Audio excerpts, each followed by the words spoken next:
And now for a taste of things to come.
We are live for Game Changer Wrestling Crime Wave Watch Along right here on YouTube.com across the various SRS channels, including our new partners at the Wrestle Collective. I am your host. That's a part of the both, the Heat Man James Hebert, and joined for me on this very special Crime Wave show is going to be the man who has made the connections and made the happenings for us here at the Simply Reliable Studios. He is the one, the only, the Renegade, JJ Williams. What is going on, good sir? Good to have you, man. Good to have you back. Oh, we're having beanies. It's a beanie day now. Look at that. You know, sometimes I see the way I look on the screen and I realize that my daughter's right about being able to show an IMAX double feature on my forehead and get a little bit, sensitive about it. So. I'm telling you, man, this is why I'm bald and you got to make it happen. But see, I'm almost 20 years older than you. So yeah, it's supposed to happen to me. It shouldn't be happening to you. It really shouldn't be. But the fact that my hair still comes down to like my shoulder and everything, it's just the top part that's starting to run away from me. Yeah, the length is still there, man. I hear it, man. Just the top part starting to run away. Like Shaggy running from a ghost on Scooby-Doo. Really? Yeah, I hear it. But yeah, man, it's good to be here. It's good to be back on a GCW call, man. The original team, yes, that began bringing GCW to the masses, at least as far as the Simply Reliable Studios goes. Yep, we started at WrestleMania weekend, and it's brought us all the way here. Yes, and it's been a wild ride. We already saw some of the people we've been heavily supporting signed. Including one by the way, I feel like we should mention this because we had talked about Jordan Oliver and Alec Price because we've been riding high on them for so damn long.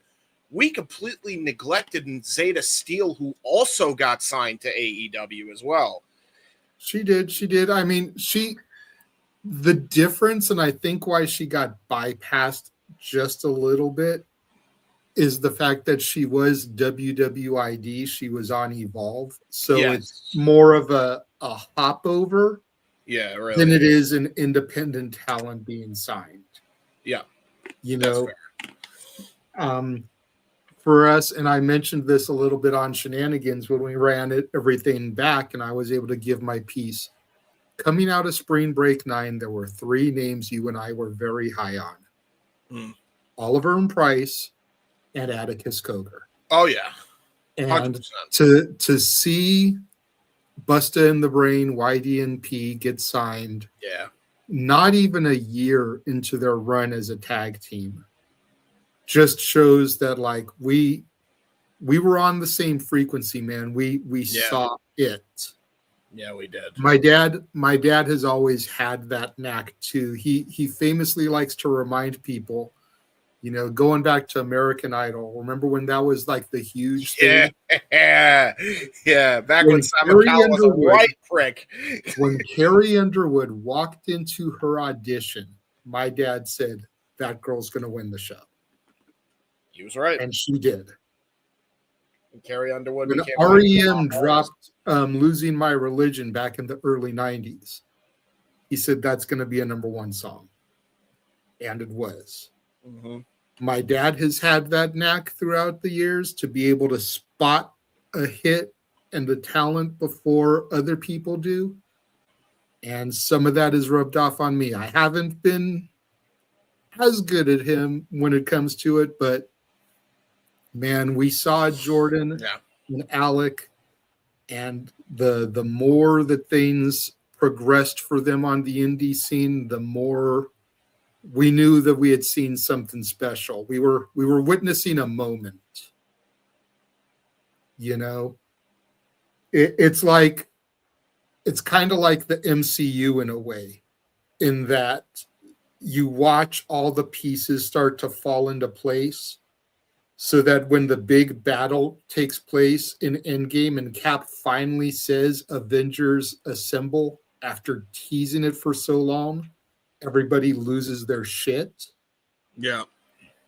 We saw all the pieces fall into place, so that when Max asked them if they wanted to be all elite, everyone was collectively losing their shit. Yes. Especially the people in our team who had been riding with them from day one. There was people on both teams, on the SRS and Collective, that were stoked when they got signed, because there was people, I think, on all fronts, like, wanting these guys to be signed. Yeah. It was awesome, man. It was just so freaking cool. And again, I'll say it on every stream. I don't care. I'm so happy for those guys. I immediately slid into Jordan's DMs. Yeah, man. Because I have been communicating with him. People know that because we got that video promo from them accepting the award for the Simply Reliable Studios Awards. Yeah. I've been communicating with him for a minute. So as soon as I got home and watched the footage back, I slid into his DMs and I was just like, dude, my opinion probably doesn't mean shit to you, but I just want to let you know how happy I am for you and Alec. You know, and he didn't reply, but I could see that he read it because the little notification popped up that he saw it. And that's all that matters to me, is that he took the time to read my message. Mm-hmm. It's so dope, man. Like, again, I'm so happy. We've been calling their matches since, Mania weekend. We literally called their very uprising. Yeah. You know, their start. And as we transition into the card that we're going to talk about today, now granted, Busta and the Brain don't have a title defense. Jordan is on the card. Alec is not. Yeah. But with what I know, because of spoilers, happened last night, in that we have a new ultra-violent champion, you almost got to kind of wonder, when do they lose those tag titles?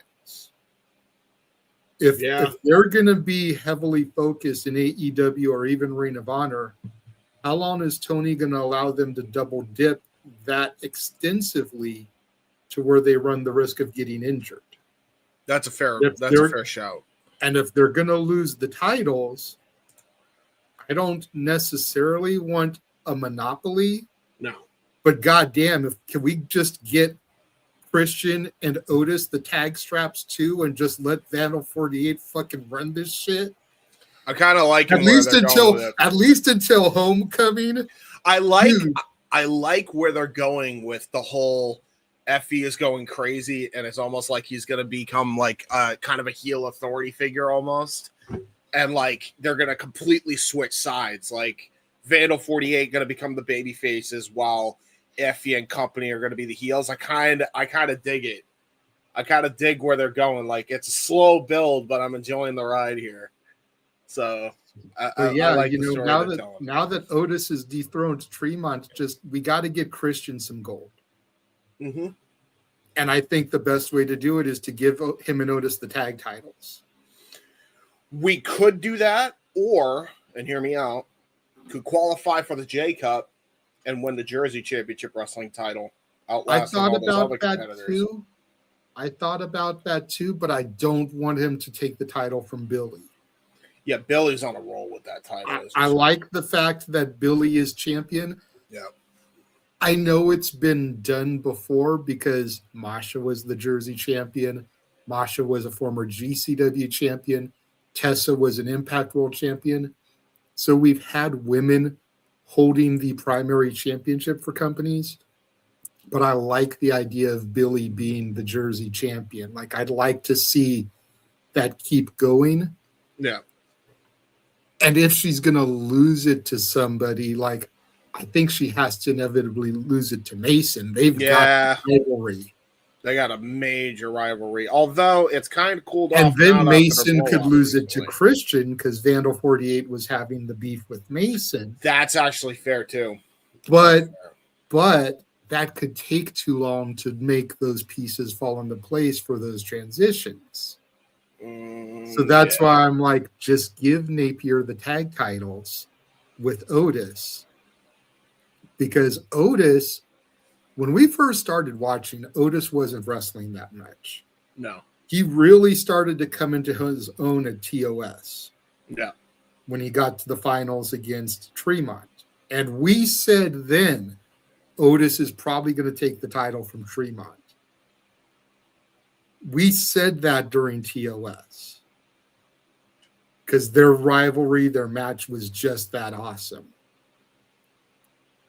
So give him and Otis the titles. Let Otis pull double duty.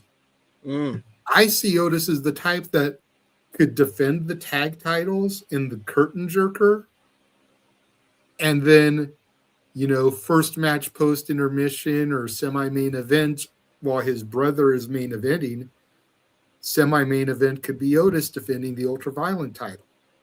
And that really would put some stank on the name of Otis Cogar, getting him that respect. Yeah. Ooh. Before we continue, let us introduce the Wrestle Collective member of this broadcast, but also has done calls for us. The Wrestlefish is Ryan. Had some business I need to get to. My apologies for being late. How deep in the card are we in the cover? Are we just in loose commentary? We've just been kind of shooting the shit. We haven't really even gotten into the card yet. We were having a little bit more conversation about Busta and the Brain, the inevitability that they're going to have to lose the tag titles here sooner rather than later, probably, especially if they're going to be doing a lot of work for Tony. And the fact that after Otis became ultraviolent champion last night, kind of want to see Otis and Napier become tag title holders. Yeah. Because we got to get Napier belted up for Vandal 48 to be a serious threat. Hold on. I don't hate the idea of belting up Vandal 48, and I don't hate the idea of the tag titles. What I hate is the idea of Otis being the tag team partner. Is it impossible? They really need to add a fourth to Vandal 48. And get Napier a tag partner. Off the top of my head, I don't really. Off the top of my head, before you start fantasy booking, because I know that's what you want to go do. Let me put my thought. All right. I don't really know who you would put in. Vandal 48 is definitely inspired by Ohio versus Everything. Yep. And I'm not entirely certain if it's possible. Like, I wouldn't want to bring in Jake Crisp for some dates to fill this role. I wouldn't, mainly because Jake Crisp is like the, as far as the still relevant members of OVE, he's a singles. And, it is what it is. However, there are some other talents that you could probably pull from the Ohio area that have the look, the grungy bum under a bridge troll look that OVE definitely has. Yeah. That's with all respect, by the way. Yes, I was That gonna is- say, that is- damn, all respect. grungy, bummy, living under a bridge troll is like Jesus Christ. I spent He's out of line, but he's not wrong. I've spent a lot of time in Ohio in my life. Okay, Yes. this is an accurate statement for what the gimmick is trying to push. That said, the only thing I see as a potential issue is Vandal 48 is built on being family. Yeah. Like they are all either blood related somehow. Well, so is there another familial in the wrestling space? Well, that could be the fourth, I think, is the better question. Without jabbing myself in the hand with this knife here to showcase that blood is simply just water that runs out. Family is deeper than blood. Family is deeper than that, and there is a means. Like Fast and Furious has taught us anything. That family doesn't necessarily have to be blood related. True. Sometimes it's about the blood you spill together, the blood you share together. Is what it is. A bond is a bond, and respectfully, being blood related does not make you family. It makes you familiar. Respectfully, Ryan, every time you speak, I feel dumber every time because you are the smartest person ever. Because, like, I don't know how else. I couldn't have broke it down as good as you just broke it down. Like, you broke it down like you were doing street poetry, bro. Blood and the knife. Quote the Wrestlefish, nevermore. Quote the Wrestlefish, nevermore. Yeah, he's fluent in the spooky pervert. You can buy that t-shirt coming soon to shopwc.com. How many times have I said it this year that I speak fluent spooky pervert? Okay, a year ago we were talking about the Death Riders and the role of the Death Riders, and we're coming up on like a year of a promo that was not interviewed, but the 20-minute interview in which it recapped basically the entire story mission. And I'm like, yeah, I didn't need this. I understood what they were doing the entire time, but I also watched every promo up until that point too. So I'm just very bad at articulating when I need to articulate sometimes. That's just the tism, but bro. I hear it. As is fluent spooky pervert, and I don't know who they get. I'm just excited to see Napier do anything. And maybe he doesn't need to win the tag title. Maybe you can go over to Jersey and take Billy's title. He said the same fucking thing. I said the same thing. Yeah, we were on the same wavelength. My only beef with that is I don't want Billy to lose the title. I don't want Billy to wrestle someone from Vandal 48 and risk dying.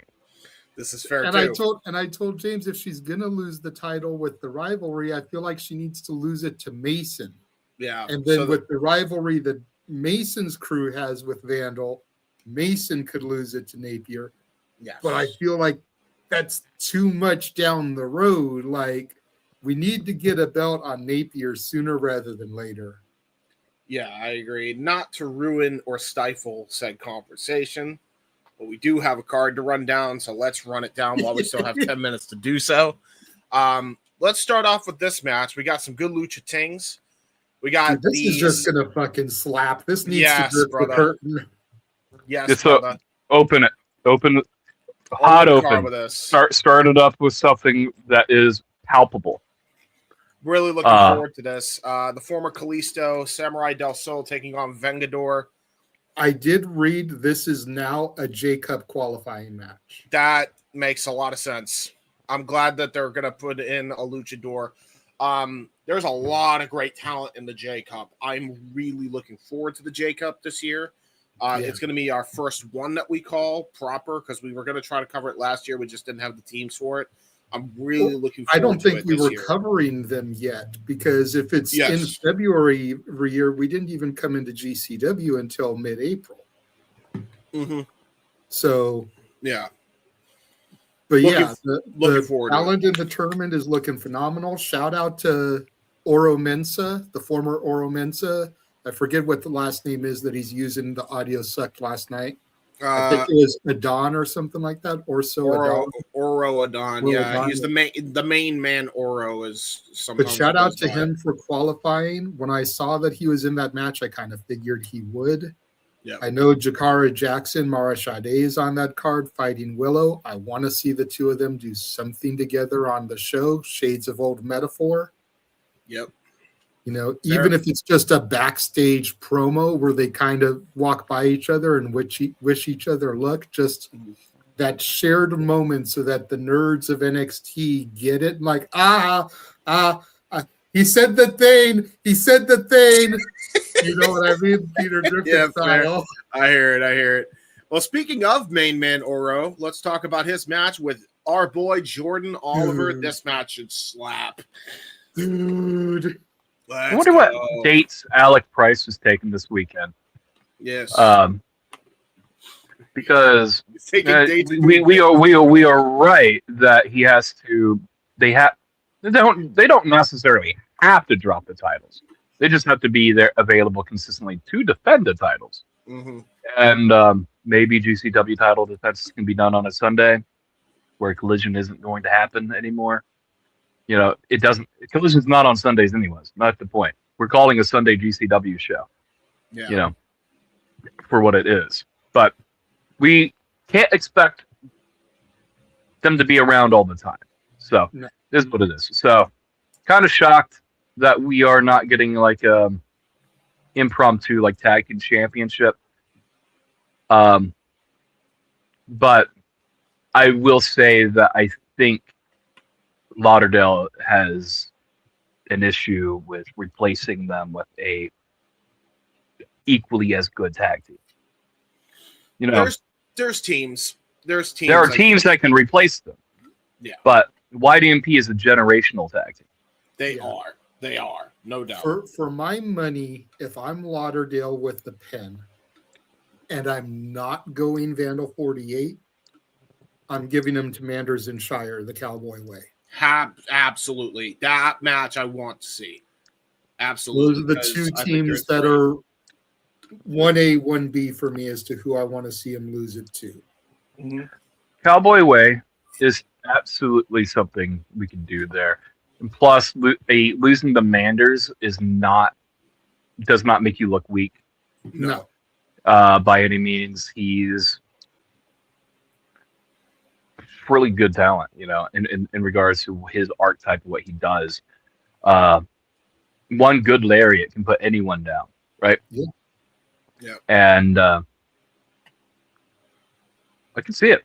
Yeah. And they're speaking of Cowboy Way, you know, don't let me like tell you what not to do here, but that seems like a good match to go to. Yeah, and I mean, now that they've buried their rivalry from the New Year's Eve show after the 6 Feet Under death match, who's to say we can't get Chemical X versus Busta in the Brain? Mm-hmm. Put Shotzi and Priscilla together and let them take the belts off of Price and Oliver. I think it would be the first female tag team to do it. I think it would. And Brett's got no problem with intergender matches. Yeah. They're two bad bitches. One is literally the ballsy badass. With that, So that's another potential, matchup right there. With that, why don't we do a little 2 for the price of 1 previewing here, since we did mention them. We got Shotzi Blackheart taking on KJ Orso, and for the World Championship, whether it's the main event, I don't know. We got Atticus Cogar defending against Priscilla Kelly.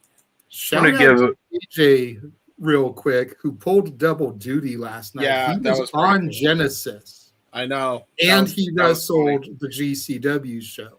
Yes, he did. Huge shout out to KJ, man. He's coming up. Again, going back to spring break, losing that mask was the best thing that he could have done because he has been on fire this year. Yeah, I agree. No pun Ever intended. since Fuego died, he has been on fire. No pun intended, by the way. No, pun all the way intended. I've been hanging around with Walter enough. I completely intend the pun. Yeah, actually, yeah, that's fair. Ryan, you were saying. I was going to say, like, huge shout out to KJ Orso, pulling double duty in one night, wrestling 2 matches. I have yet to see the match, to be fair. I'm told Genesis was a good show, and this is not that show to break that down. But good on him. Great opportunity for KJ Orso. Maximize your minutes wherever you can, whenever you're on TV. It is what it is. 100%. But Priscilla Kelly getting a shot at the GCW World Championship. This is going to be an interesting contest for. Also, Shotzi's going to have a rough night dealing with KJ Orso. He's one dirty bastard in terms of his fighting style. Yeah. So, will the ballsy badass be able to pull out?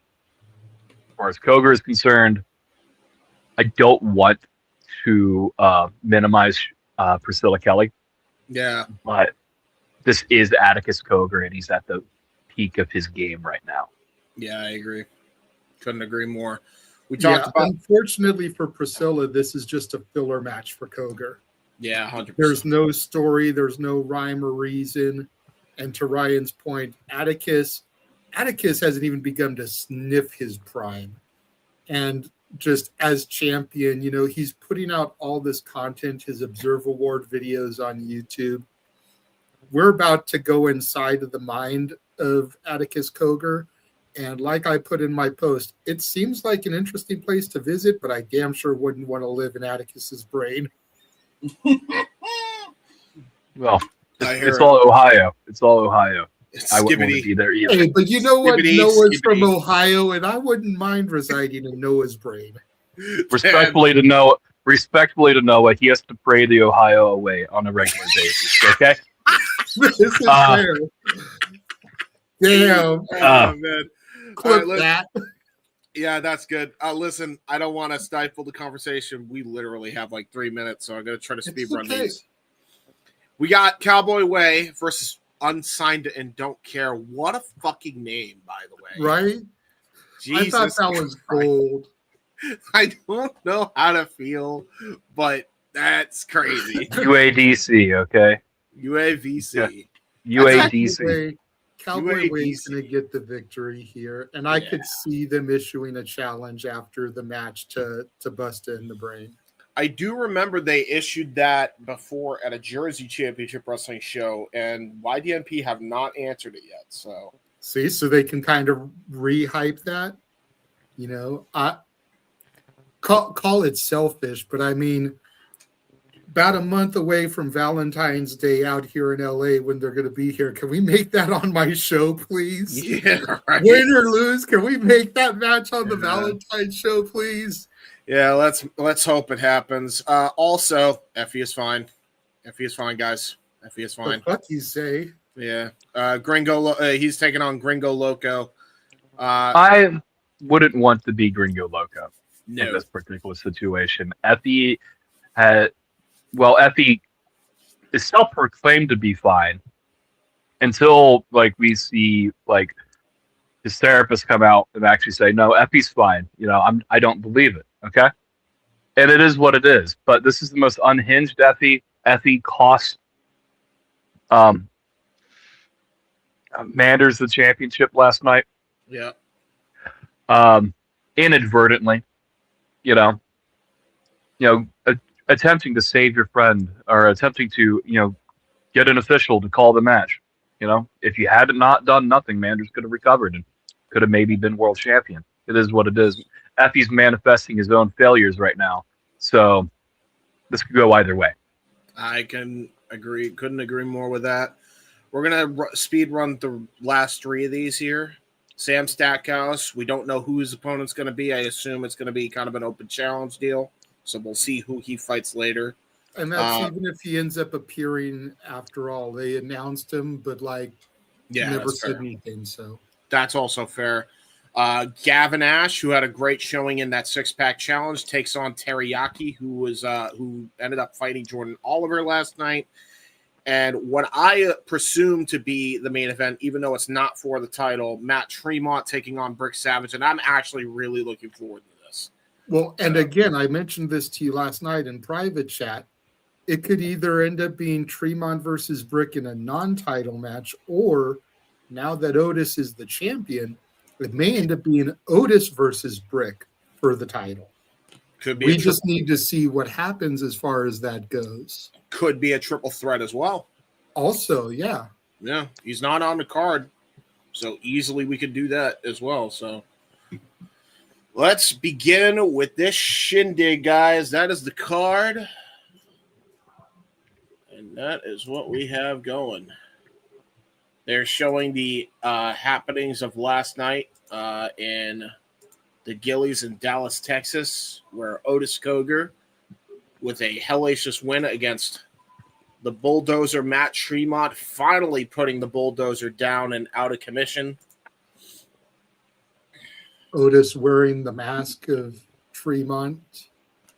Yeah, by the way, that was It looked like a PCO mask more. It did. Being honest, it did, to be honest. It really looked like he was wearing PCO in the tire. Yeah.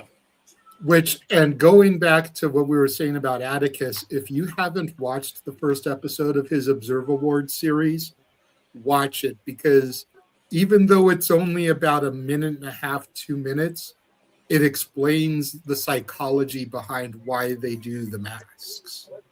Ah, got you. Okay. Fair. Going back to Atticus and Otis as kids, and Otis wearing an Undertaker rubber mask while playing video games. Oh, okay. So again, like, you really want to get in depth in the psychology and the mind of Atticus Cogar, you're going to need to stay up on this series. The second episode is dropped. I still need to watch it. But the first episode tells you a little bit as to why the psychology of the masks. So honestly, you wanna learn, check it out. Honestly, I really dig it. I dig it. Good shit, man. I am going to just switch to my virtual camera because I almost forgot to do that. No worries, and I'm gonna move myself down to the bottom. You guys are the primary team, like I told you when I came in. I'm just kind of a extra body here today, so I'll come down to the bottom. Big return of Alley Catch last night. Oh yeah, this is another aspect that we completely forgot about, the Alley Catch equation of this. And there was a big history. Out a video saying that she was done with GCW and she was going to go her separate ways. You know, Atticus going as far as to quote tweet and be like, maybe you should stop posting about people that aren't here anymore and instead focus on what your champion is talking about, to Lauderdale. And now here's Allie showing up at Gillies. Yeah.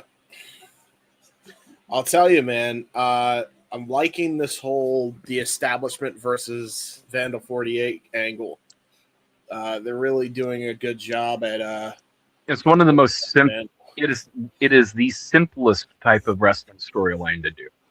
Absolutely. Like the only way you can do it horribly is if you are relatively speaking, like half pregnant with the inception of the idea, and you're not committing to what you want. Yeah, true. That's the only way it doesn't work. Like, yeah, I mean, if you think about it, Austin McMahon is what changed the tide for the WWF. That was establishment versus the anti-establishment. Yeah. GCW logo appearing for you guys. Not yet. Long live GCW. Let me know when you see Emil J. Emil's in the ring. Good. Let me know when you get to the Dodgers. Dodgers. All right. Good. Damn. Got that in sync hella quick. Yep. That's the hardest part about doing 3-person booths. Yeah. Or for each person you add onto the booth, it becomes harder. That's fair. That's fair. It does help when all 3 people are actually trying to do it and actually are paying attention. Nick! Sorry. I love you, Nick. Wah. Wah, wah. We love you, though, bro. I love Nick, but his lack of paying attention hinders my ability to pay attention. Yes. Agreed. We love you, brother. Like, goddamn. Emil J, hyping something up here. Yeah. Emil is cool as fuck, dude. If you guys don't follow him on X, I highly recommend it. Last year, for every day of the year, he posted a different magazine cover from wrestling's history. And this year, he's just posting random wrestling items that I assume he owns. Yeah. So it's just kind of cool to see these random things pop up on your timeline. It's like random wrestling collectible of the day. Yeah. Dude is chill as hell. There we go. Looks Teriyaki Brett to start Lauderdale. things off.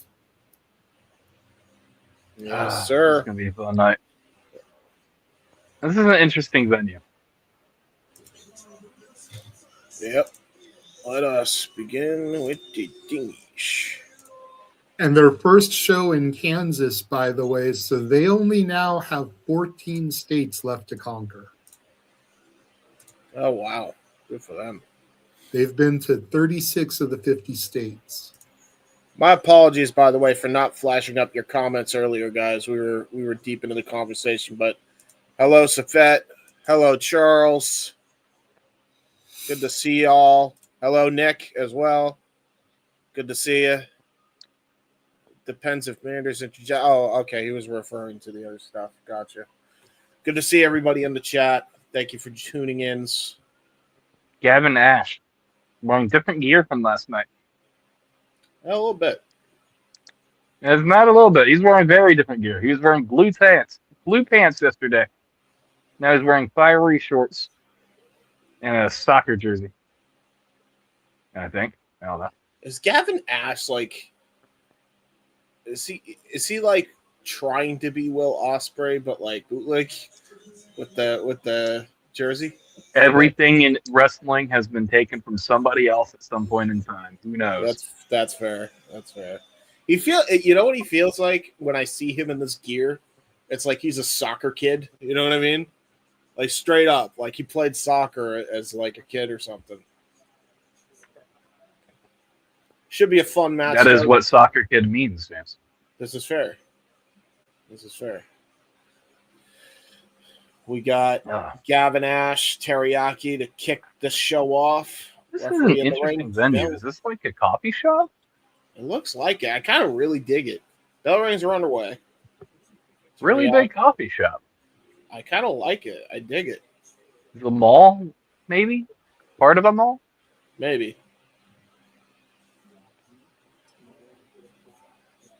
I mean, to be fair, this year we have not been a stranger to shit like that. I only say that because West Coast Pro actually did something near a sub shop, so it's not impossible. And speaking of inspired gear, Teriyaki is absolutely taking AJ Styles for inspiration. Yeah, a little bit. I could see that 100%. Nice arm drag there by Gavin Ash. Takes it out. Nice. Looks like he's going to go for a little lucha arm drag here. Going to the top rope. Ooh, a little old school with it. Hits the arm drag, but I think he was trying to stick the landing to hit the arm drag. He got it off nonetheless. Well, nice crossbody. Teriyaki had to dive through to release pressure on his shoulder there, James. Yeah, just a bit. Yeah. See, that's what the commentary is supposed to do. Protect the botches. Now trying to go for a double sludge was Teriyaki, and nice duck of the 1-2. Kick to the hip. Gavin Ash. Oh, nice kick right to the upper back there, right to the shoulder blades there. Kick. Yeah. Almost a house call of sorts. Yeah, a little bit. Ooh. Good counter, though, into the DDT, right onto the apron. That was a snap DDT. He caught that flush. Brilliant timing there by Teriyaki. And I was going to push Gavin Ash to the ring. Springboard? Okay, I might be a little ahead. Yeah. Springboard now, drop kiku. Grabbing feet. Lateral press. Teriyaki looking like the long-lost member of Bone Thugs and Harmony. Yeah, lateral press now, kick out at 2. Yeah, you're definitely a little bit ahead of us. Okay. Don't know how that happened, but It gets like that sometimes. Yeesh. Now, clubbing shot right to the back. That's a fair shot, by the way, JJ. Little known secret, his middle name is Uppercut. Chicken, so it's Teriyaki Chicken Bone. Of course it is. Of course it is. Irish whip, attempt, chop.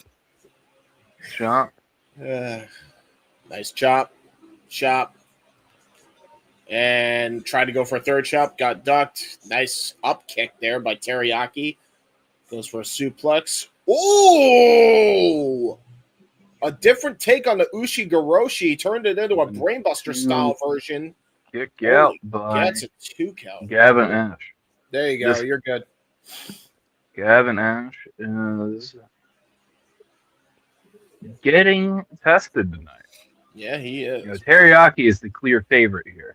Gavin Ash is the new kid on the block. And who knows in what a year will show for this kid. That's fair. That's a fair point.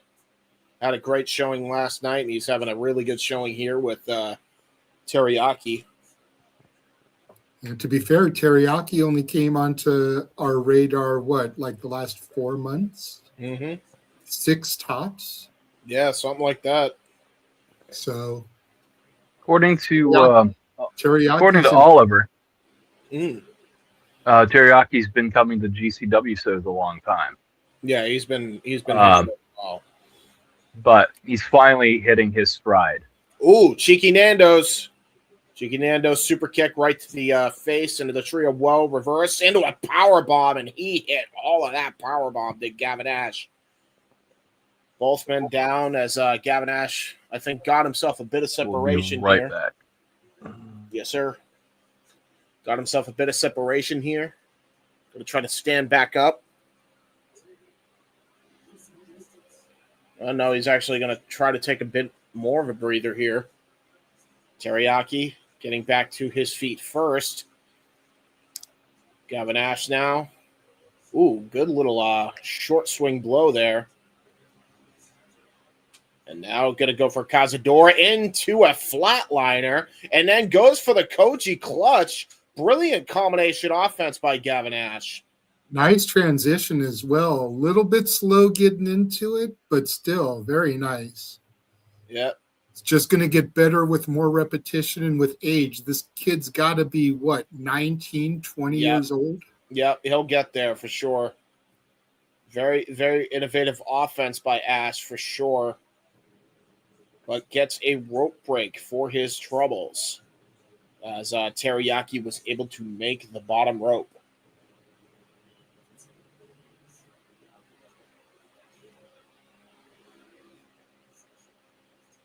Ooh. Nice discus elbow. Fuck me. He knocked Gavin's jaw off.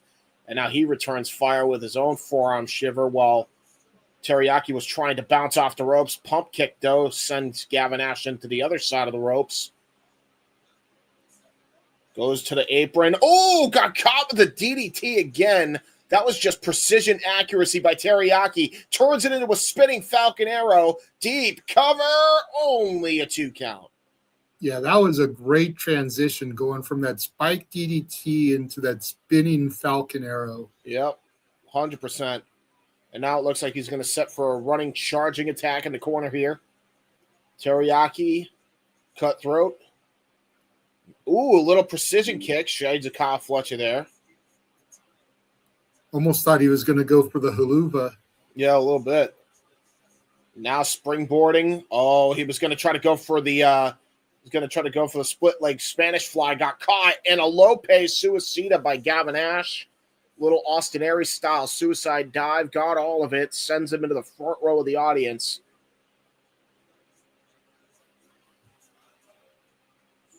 Oh, Gavin Ash, though, was trying to put Teriyaki back in the ring. Got caught with a Tiger Fang kick into a springboard lion salt.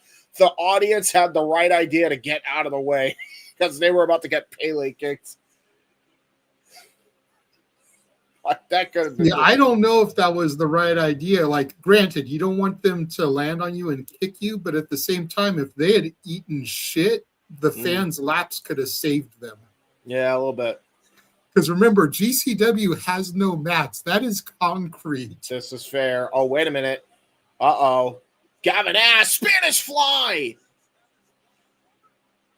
There's a cover and a kick. Oh, a kick out at 2. And look at the way he transitioned out of that, though. And a double Meteora right to the back of the head by Gavin Ash. Brilliant combination again, but only gets a 2 count. Look at the blood on the lip of Teriyaki. A little bit of blood in the mouth there.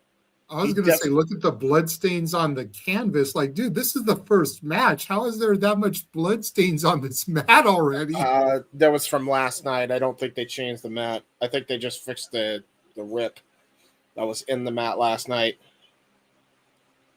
And now Gavin Ash going to go for a top rope maneuver here, possibly looking for coup de grace. Got countered. Teriyaki reversal. Ooh, seatbelt pin by Teriyaki, only gets a 2 count. Gavin Ash able to kick out of it, trying to go for a crucifix pin, only gets a 2 count. Nice reversal there by Teriyaki into a sunset flip O'Connor roll, almost got it on Teriyaki. I thought that was 3. I did too. Nice enziguri. Dude, it is going back and forth between these two. I love it. Nice big boot. With the boot up. Jumping enziguri by Yaki. Enziguri. Boom! Nice snap suplex. Are you kidding me? That is it. What a match between these two. Great maneuvering. Slingshot suplex from the top rope gets the win. Great matchup. Whew. Sorry about that. Had to go put my supper in. You are fine. Shit. It is dinner time. I had my dinner before the show. I had myself an Italian soups. It's 3:15 for me. It's not even anywhere near dinner yet. Yeah, dude, it's lunchtime for you. Shit. Good shit, though. Really good match. I'll probably eat dinner when this is over. I really like the ending sequence of that whole thing, by the way. That was like one thing after another. It was like sequence after sequence, bro. That was great. Gavin Ash definitely got a future in the making for himself. Yeah. Very nice.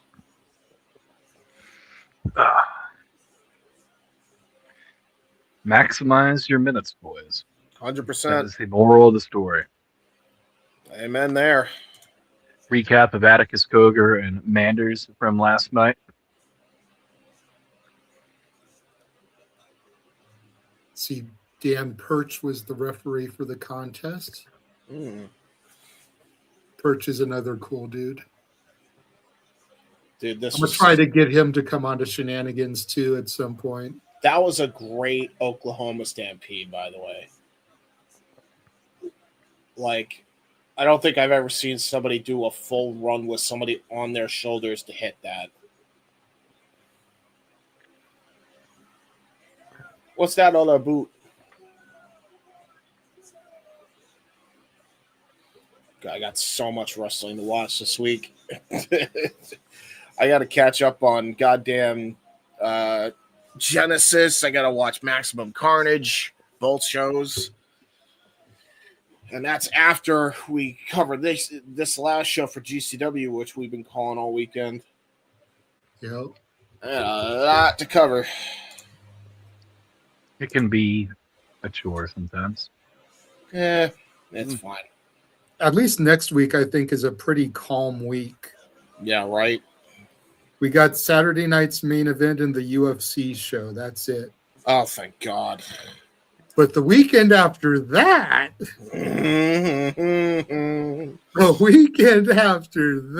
it all starts on Thursday. MLW Battle Riot and Global Wars for Reign of Honor. Oh, Jesus. Friday is House of Glory.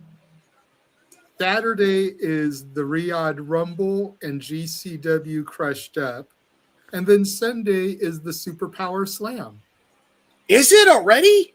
Yeah. Oh, 2 weeks. fuck. 2 weeks from today. Okay. So all right. That's going to be a busy week for y'all. Yeah, we got to start plugging the fuck out of that, like, tomorrow on TISM, Brian. Like I lost track of time apparently. I'll send you guys the announced matches, Yes, and please then do. the other talent that's been announced but matches haven't been made for yet. Yeah, please do. Because I got to work tomorrow, so I can't be there for TISM. But yeah, we'll promote that at like the end during our plugs, Ryan. Just because that's going to be like our important thing, I think. Since that's going to include all three of us, or hopefully all three of us. So, well, all right, so as of right now, the only day I work that week, because my schedules go Wednesday through Tuesday, but the only day I work that week is Wednesday. So unless something drastic changes, I will be available to help out for some of those shows, which might help with some of the burden, either for you, James, or you, Ryan. Yeah. But I definitely know both of you want to be part of that Superpower Slam. So I will lay out of that unless Nick is unable to participate. Hannibal. Yeah. What were you going to say, Ryan? I'm sending you a message on Twitter because that's the easiest chat I have access to because I record on my phone. I don't want to be looking like this up here in the thing. Fair. Okay. Because I'm anal and I remember everything. Okay. So I just want to clear something up with you real quick. Yeah. As soon as I find your little fucking green bubble. God damn it, James, where are you at? All right, here. My green bubble. It is green with envy. I'll tell you what. All right, I got my DMs open, so you could also use the private chat, by the way, in here. I just told you that I can't use the private chat. Oh, okay, never mind. Media literacy. James lacks media literacy. Yes, he does. Absolutely. Yeah, we will work on that this year. That and his mental health. Maybe reading smut on the internet will absolutely. Then private. I think that now that he has soundproofing up, I think his mental health will improve greatly. Just a bit, yeah. Yeah, you ain't kidding. Yeah, and it's worked wonders, by the way. Plus, I got a blanket and pillows that I cover most of my baseboard with. So, yeah, it definitely came in handy.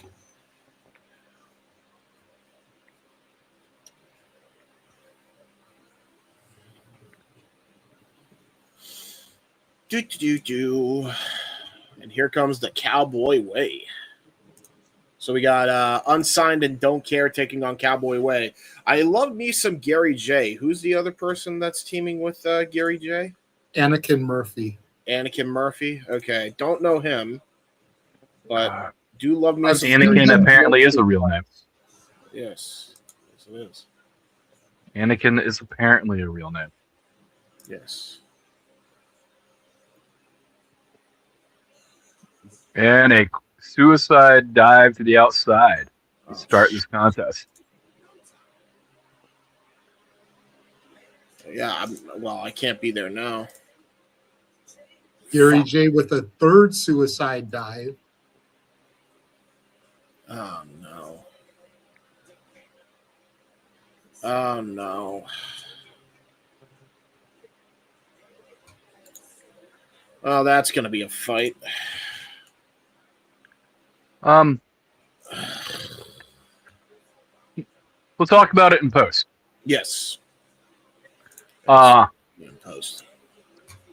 I'm not missing that show live, though. I don't care. I have to cover that. It's not something we can just do on delay. We'll cover it in post, James. Huh? Take it away from the action. Okay. And I don't remember his name, but he just hit a big overhead chop. Yeah, that's Thomas Shire. Thomas Shire. Thomas Gary Shire. J in the ring now. He is way too tall to be from the Shire. From the Shire, I hear it. Hey, yeah. Right. Why?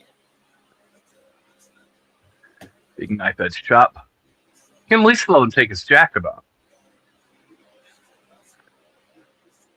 Tag. Did we see these guys a couple weeks ago? We at least saw the, for lack of better term, contemporary modern goth. I was not paying attention when I heard his name. Guy in the red shorts.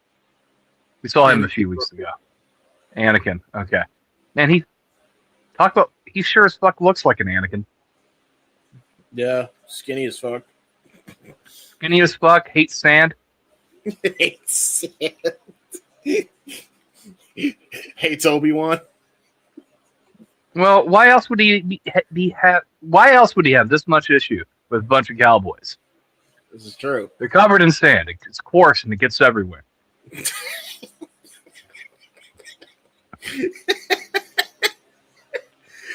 Yeah, Anakin. Attempted Rainmaker. Yeah. And a big uppercut to the back of the neck. Oh, Shire is pissed. yeah, you just pissed off the Cowboys, buddy. You just pissed off them Cowboys. Legend has it that Shire grows the hair that Manders can't. All right, bald joke, everybody. Low-hanging fruit. It doesn't matter if you piss Cowboys off; they still can't win championships. This is true. Especially in Texas. Yeah. Or Christmas games. Don't book them on Christmas Day, okay? Yeah. Yeah, I hear it.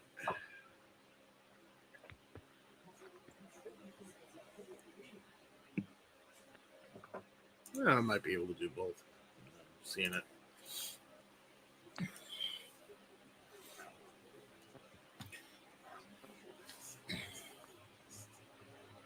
Double clothesline? Beat out of them. I don't even know if you could call that a double clothesline. I think that's just a double fist punch to the chest. that's what that was. Their hands were kind of together. They still kind of hit it together. I don't know. Double sledge. This is certainly some dynamic movesets from the Cowboy Way. I like it. Anakin being told he can have a seat on the council, but he's not granted the rank of master. Yes, indeed. Well, indeed. Thomas Shire's looking to rip Anakin's limbs off. He should be used to this by this point. Holy fuck. Oh my god, dude. He just uppercutted the shit out of Anakin. Thomas Shire being like, you were the chosen one. I believed in you. Tried to do a shoulder tackle. Only they get a thing of turnbuckle, Cowboy Way. Quick to act before Anakin. Gotta be careful destroying his limbs. You don't want him to be more machine than man. Big boot by Thomas Shire. He looks like he uses machines. Okay.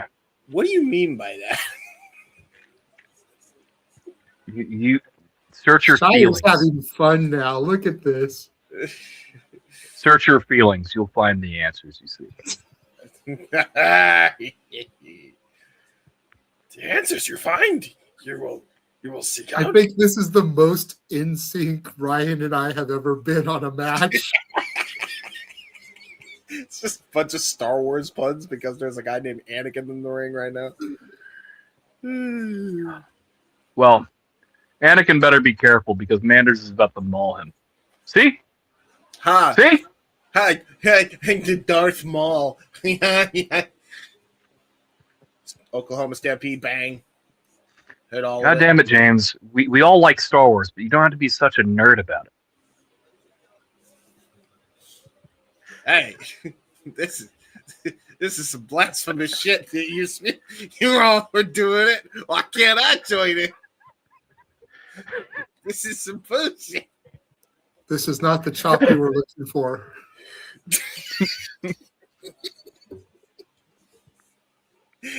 Oh, that on the other hand was the chop you were looking for. That was the chop that Manders was looking for because he just damn near killed Anakin with that chop.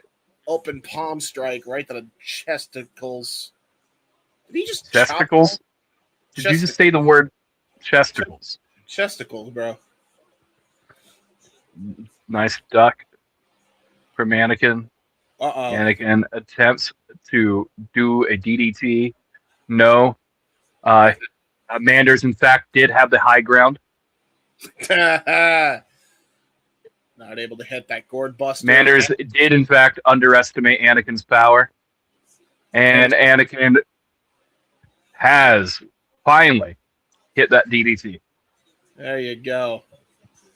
Now looking for that tag to Gary J, his mentor, playing the part of Obi-Wan. Because why not? Let's make more jokes.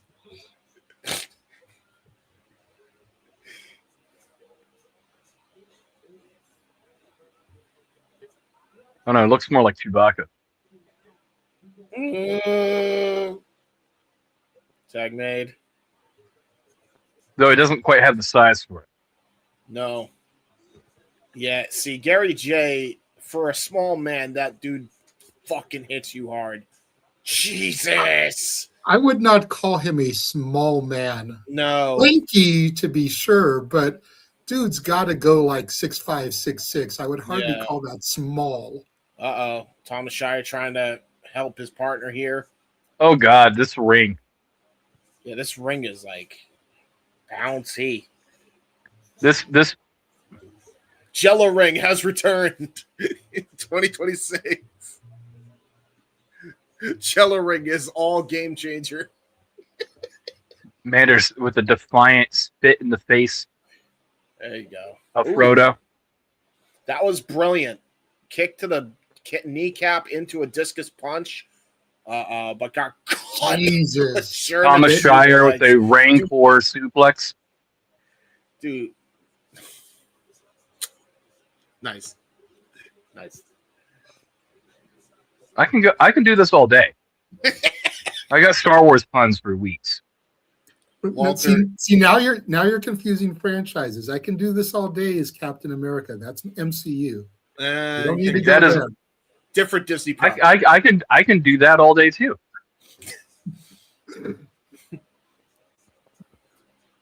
I'll tell you right now, Gary J is definitely no Winter Soldier. Actually, maybe he's pale enough to be. It's like watching a troll fight, a dwarf in Lord of the Rings. Now we're just really blasphemizing mixing franchises, brother. See, John's like, don't cross-reference. Well, too late, John. Used his belt, uppercut. Yeah, they're just fighting here. Gary is tagged Anakin back in. Yeah, this was not the smartest move. And a coffin drop from Anakin. All right. Well, there you go. He's claiming it was a springboard elbow. It was a coffin drop. Lariat to Gary J. Nice spinning wheel kick there by Anakin. Not Skywalker. Only gets a 2 count for that, though. Suicide dive, though, by Gary J. That may be the opening that, what's his last name? I forget. Anakin Murphy needs. Oh, God. Steel chairs. Okay, we're going hardcore here. First hardcore. Can we get a door bridge? Possibly. He's getting the chairs in line for it. 4th chair. Nice little roundhouse kick, super kick. Oh, my God. Yeah, he was hitting a bunch of kicks there. Oh, Anders' foot is bandaged up from the damage last night. Oh, God, and it looks like they're going to try to attack it. Oh, God. I think they're turning to the ways of Concerto to the ankle. I think they're turning to the ways of the Sith here, because that was very heelish. What the fuck is this goddamn contraption? What are they thinking? I give you Darth Rudo. Darth Rudo is fantastic. Oh, God. Anakin got... Oh, no. Oh, Jesus. Oh! He's dead. He absolutely underestimated his power. Wow. Or overestimated his power, I should say. Oh, man. They did, in fact, have the high ground. That. That was brutal. Wow. What the How do you? fuck? I hope his back needed that. Honestly, Yeah, really. I hope that was just. otherwise it would have just hurt. Let's look at it again. Oh, please no. Ow. Oh. Jesus Christ almighty on a cracker, bro. Now would be a good time to post the Regal tweet. Because By the that way, kid, that kid's gonna have to look at that later in life. for the record, this is the best way I can describe it for the audience that are wondering what the fuck we just cringed at. They did the Spirit Squad toss and then drilled him into the chairs, and the chairs were like laid kind of with the lips together, like the seat, the laying, like where you lay your back onto the seat part. They were all together, and his back went through all of those. And that's how Cowboy Way got the victory. Now Cowboy Way is adopting Anakin Skywalker into the Cowboy Council. He's been granted the rank of cowboy.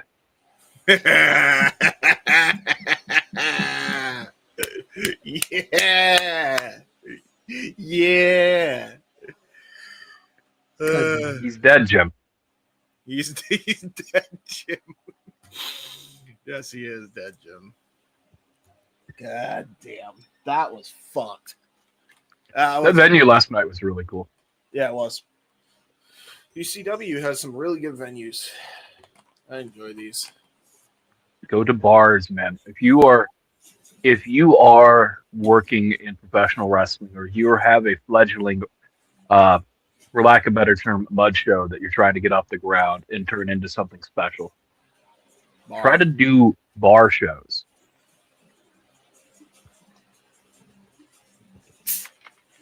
Agreed.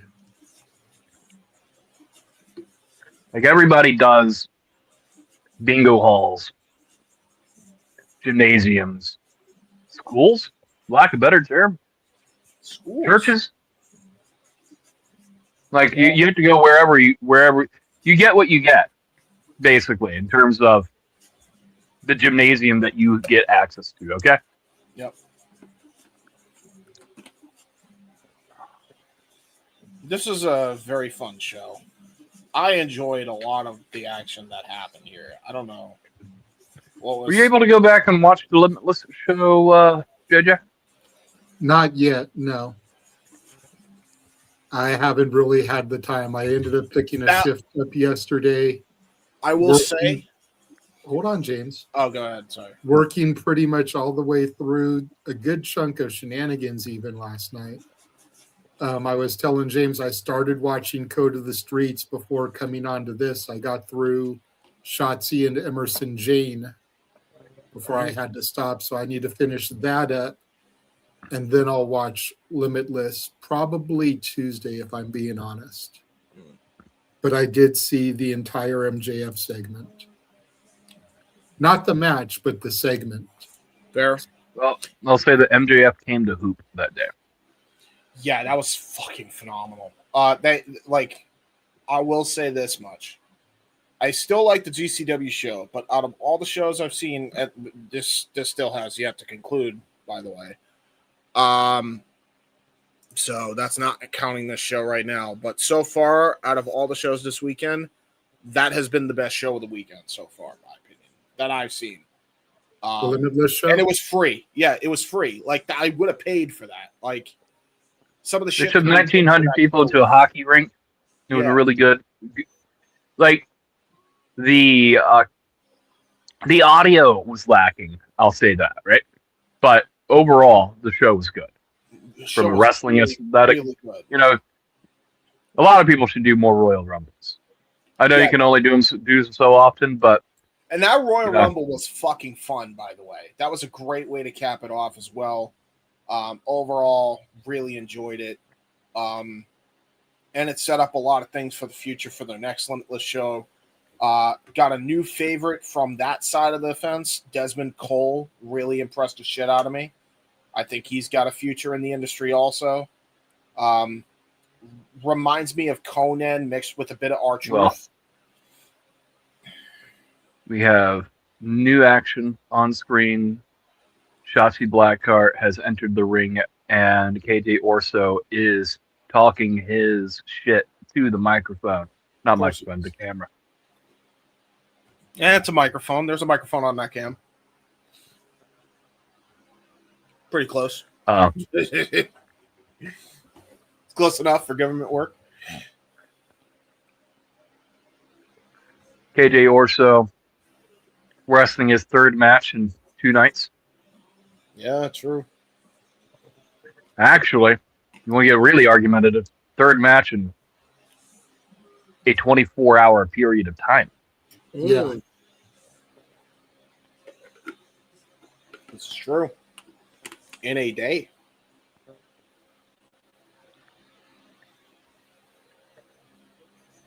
So, exhaustion may be hitting KJ Orso.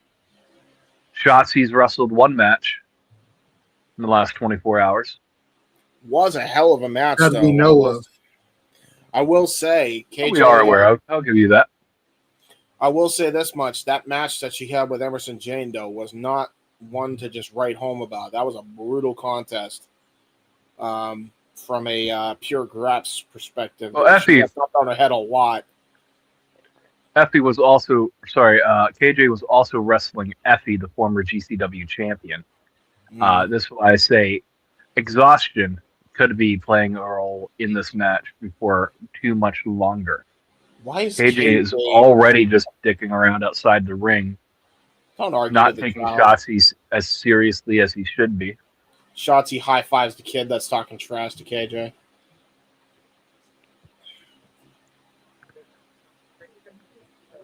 The bell has rung,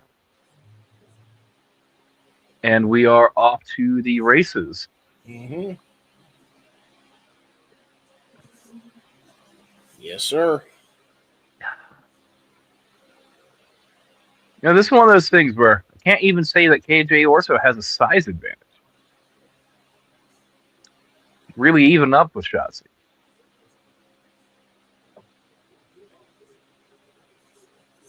Yeah, really. That's accurate. They're about the same height. They even look like they're pretty close to the same weight.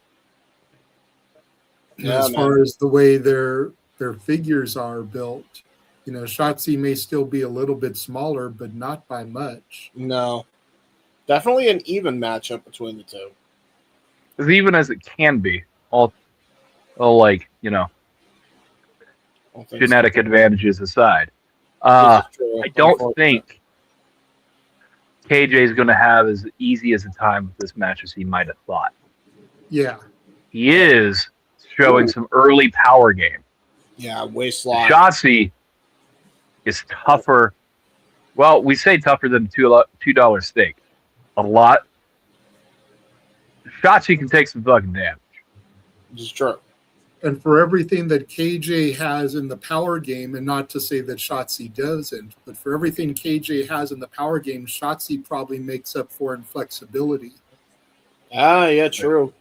And speed. Because women, genetically speaking, are more flexible creatures than men, unless you're RVD and just a freak like that. So if KJ tries to go for submissions and whatnot, Shotzi should be able to twist her body to get out of it. Right there, you see the way she's going for those pinfalls. It's right to your point, JJ. Very good, very astute observation. Going for the O'Connor roll seamlessly. And now KJ Orso, Irish whip hits it. I legit just want to sit down with Shotzi and have a conversation about classic horror movies. Uh-oh. Nice Hurricane Rana. There's the flexibility coming into play there, JJ. Sends him into the turnbuckle. And to your point, Ryan. And a tiger feint kick into the corner of the ring. Into the mush of KJ Orso. Nice Rana. Yeah. If KJ didn't take too much time, with that hot dogging and grandstanding, Ryan, I think He would have made contact. Yeah, he wouldn't have even got caught off guard like that as the suicide dive through the bottom rope, sending KJ into the front row of the crowd. It's as much as a battle with yourself as it is your opponent. Yeah. Because if he hadn't taken the time to just be jovial and taunt and actually treated Shotzi seriously, this could be a very different match already. Not to say that it couldn't be this way either, and dragging Orso to the fan that Orso was berating earlier. That's awesome. And getting the little girl chop him. Yeah. This little girl was just made a wrestling fan. She's smiling from ear to ear for that, by the way. That was great. But now that child's going to catch the bug. That's a moment for her. And then KJ just hit that wheelbarrow facebuster on the apron, by the way, and then looked directly at that child. Yeah, she's hooked for life, I think. And then just got Izzy Moreno right there. Was that a suitcase that was hit into the face of Shotzi? And now KJ's talking shit on commentary, stealing the headset from Emil J. Pulling the Rock from back in the day, whooping some ass, then snatching the headset. I don't mind it. Actually, I haven't seen how long until Emil J just gets tired of his shit? Oh. Well, remember when he had the cage match with Stackhouse, MLJ got his pound of flesh back on KJ. Yeah, he kicked him right in the nuts. Ooh, good rising knee strike, though, by KJ. You thought that would have humbled KJ Orso. No. It really didn't. Nice swinging neck breaker into a cover. Kick out at 2 by Shotzi. This would be a good match to bring in Stackhouse since he was advertised. Always could. We don't know. Could see it. But to your point about it humbling KJ, even though KJ lost that match, Stackhouse hasn't really been seen since then. KJ has still been highly active, is a champion in a couple different federations. Yeah, we'll be back. So it's like, even in his loss, he got even more over. Yep. Oh, look at that, by the way. You noticed that? You noticed how he did the little camera thing into the drop kick? Yeah, that was definitely a shout to The Rock. You could tell there's a lot of Rock influence, like early Rock style influences in his hot dogging and grandstanding, per se.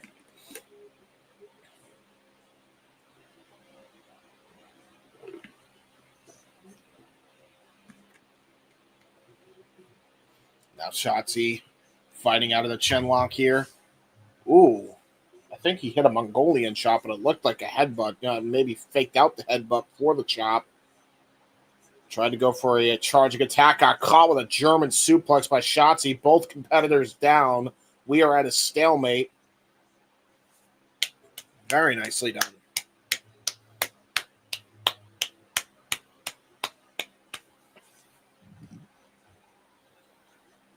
Referee is counting both competitors down on the ground. I assume Ryan has gotten his din in. So just you and me. Forearm shiver. Another forearm shiver. KJ tried to go for a lariat. Sovat right to the gut. Up kick. Discus elbow. And a question mark kick. Great combination offense from Shotzi. Bounces off the ropes, and a cannonball into the ropes, choking out KJ a bit, taking the wind out of his sails. Hits the cravat hold, trying to go for sliced bread number 2, gets countered. Opts to go for a tornado DDT in the middle of the ring, goes for a cover, hook to the leg, Forrest, and only gets a 2 count. KJ kicks out.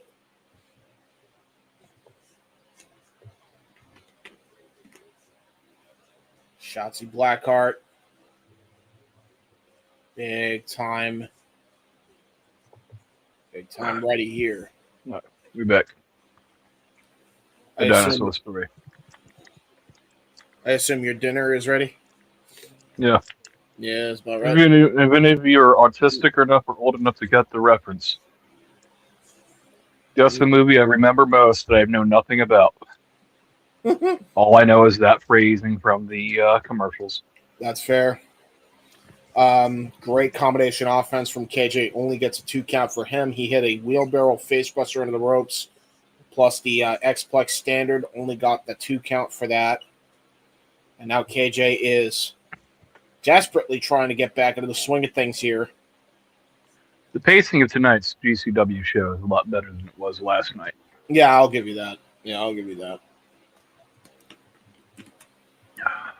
More taunting, KJ. Yeah, a lot of hot dogging and grandstanding. Now going to try to go for the double stomp. Got countered. Double stomp to the back of the head. Does not hit. And a nice springboard Canadian destroyer by Shotzi into a cover. There's 2 and a kick out. KJ powers out of it. 2.9. Look at Shotzi. She thought that was it. These kids who've grown up playing in the Call of Duty lobbies, just emoting and not taking their hitting that teabag eye off the ball, right? He was emoting before emoting was popular. Shotzi was trying to go for sliced bread number 2 in the corner. Got countered by KJ. Now it looks like he's going to try to go for a top rope maneuver here. Shotzi Blackheart being made to stand full of hair. Uh-oh. Oh, no. KJ right into the Orsos as he falls onto the top rope there, gingerly. Oh, my God. Sliced bread from the top rope by Shotzi. God, all of it right on the back of his head and neck. Shotzi goes for a deep hook of both legs. Ooh. If she had not threw herself across the ring, she would have won this match. Yeah, man. That's a fair shout because that easily could have won the match here. But look at this. Going to try to go for the stage dive here. Stage dive. Ooh. Stops herself from hitting a senton. Was going to try to go for a charging attack. KJ pulled the referee in the way. Combination strikes. Sets up for the double stomp to the back of the head. Hook to the far leg. And it's over. I forget what he calls it now. I know he changed the name, but shots fired is the move. I will call it shots fired then, just for simplicity's sake. That's what Fuego called it. But like I said, I know now that he's changed the name of it. I just forget what he calls it now. Good shit. Very nice. MLJ coming down to the ringside area. Gave him cue cards. He's screaming at him.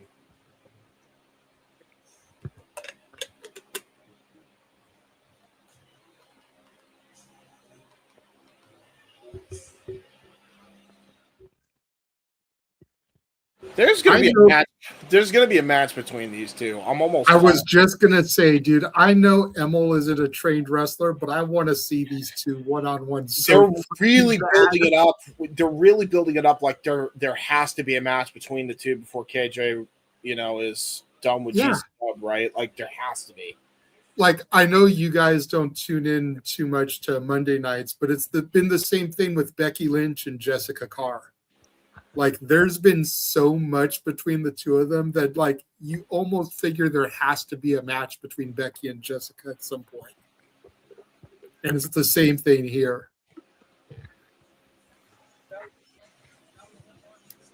Yeah, all he has to do is learn how to do the Canadian Destroyer. He'll be all right. More Matt Cardona, celebration and thank you. Yes. I will, as I said last night, Matt Cardona left GCW in a better place than he found it. And honestly, I mean this with the greatest respect to those involved. I don't think it gets to where it is without Matt Cardona. Yep, 100%. I'll go a step further and to say that he didn't just leave GCW. He left the independents in general in a better place than he found it. Yeah, I absolutely Valid.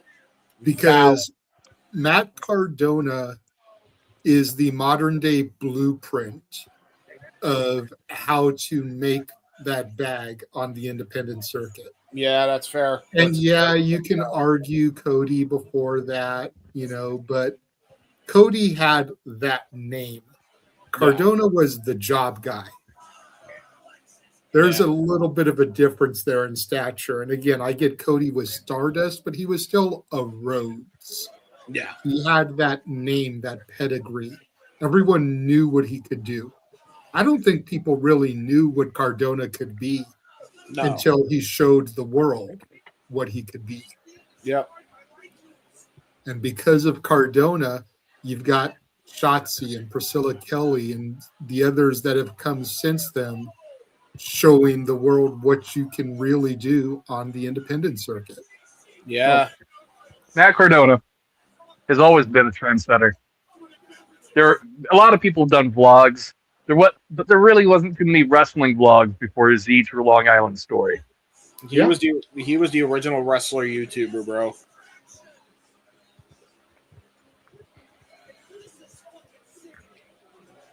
Dude, look at all that trash getting thrown at Cardona after beating Nick. It's real heat. That was real heat, dude. That match fucked, by the way. This was a great match. That's fucking Hulk Hogan turning heel, joining the NWO level of shit.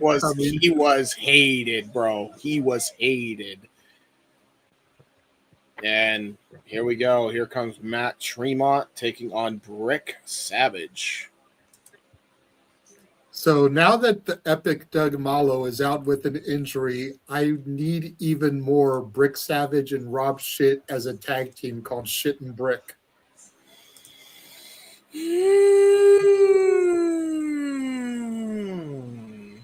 know what? It needs to happen. And GCW is the place to do it. No more Rob Shit. I hate it. Every time he pulls up, it's like someone took a big shit in the ring.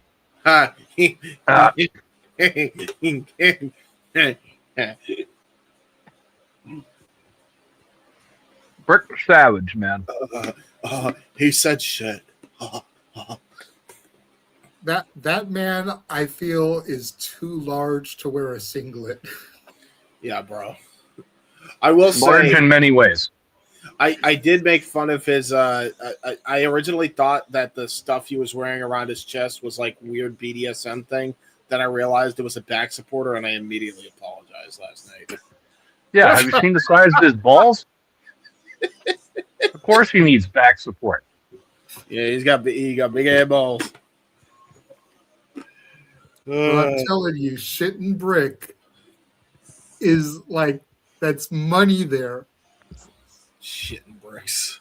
Fuck me, man. Help us, God. You know what? I'll do you one better. Add Sam Stackhouse to the mix, and you can call him Brick Shithouse.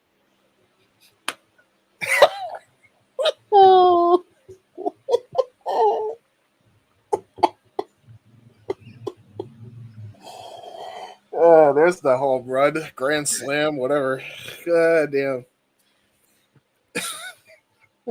And then when Doug Malo returns, you can call it Epic Brick Shithouse.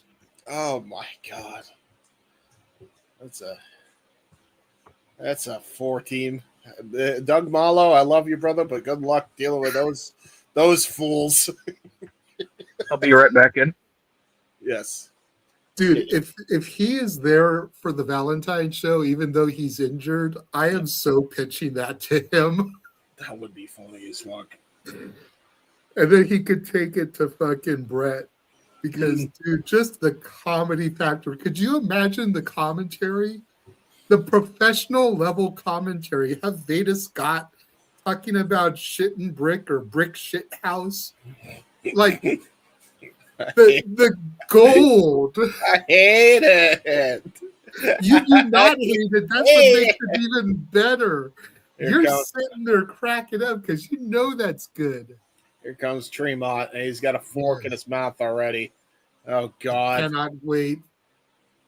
It's sad to me a little bit seeing Tremont without the title. I've become so accustomed to him as the ultraviolet champion.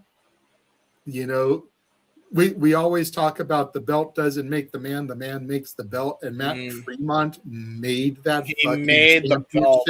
Yeah, he made the division.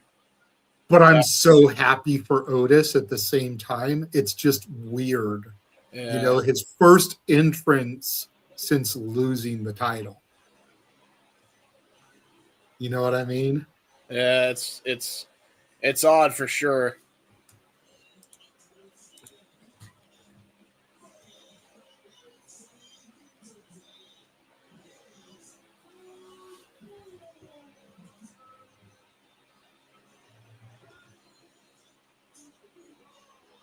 Tremont looking to fork somebody up. That's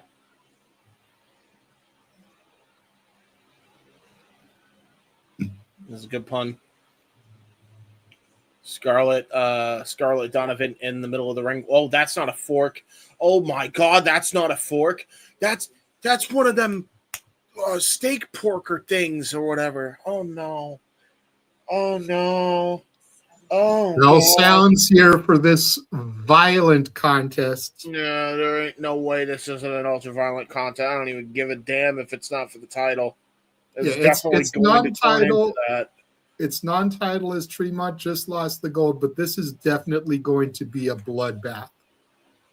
Both men knew coming in here that it was going to be violent and bloody, and they're like, you know what? Fuck it. It's not for the championship anymore, but let's go out there and fucking do it.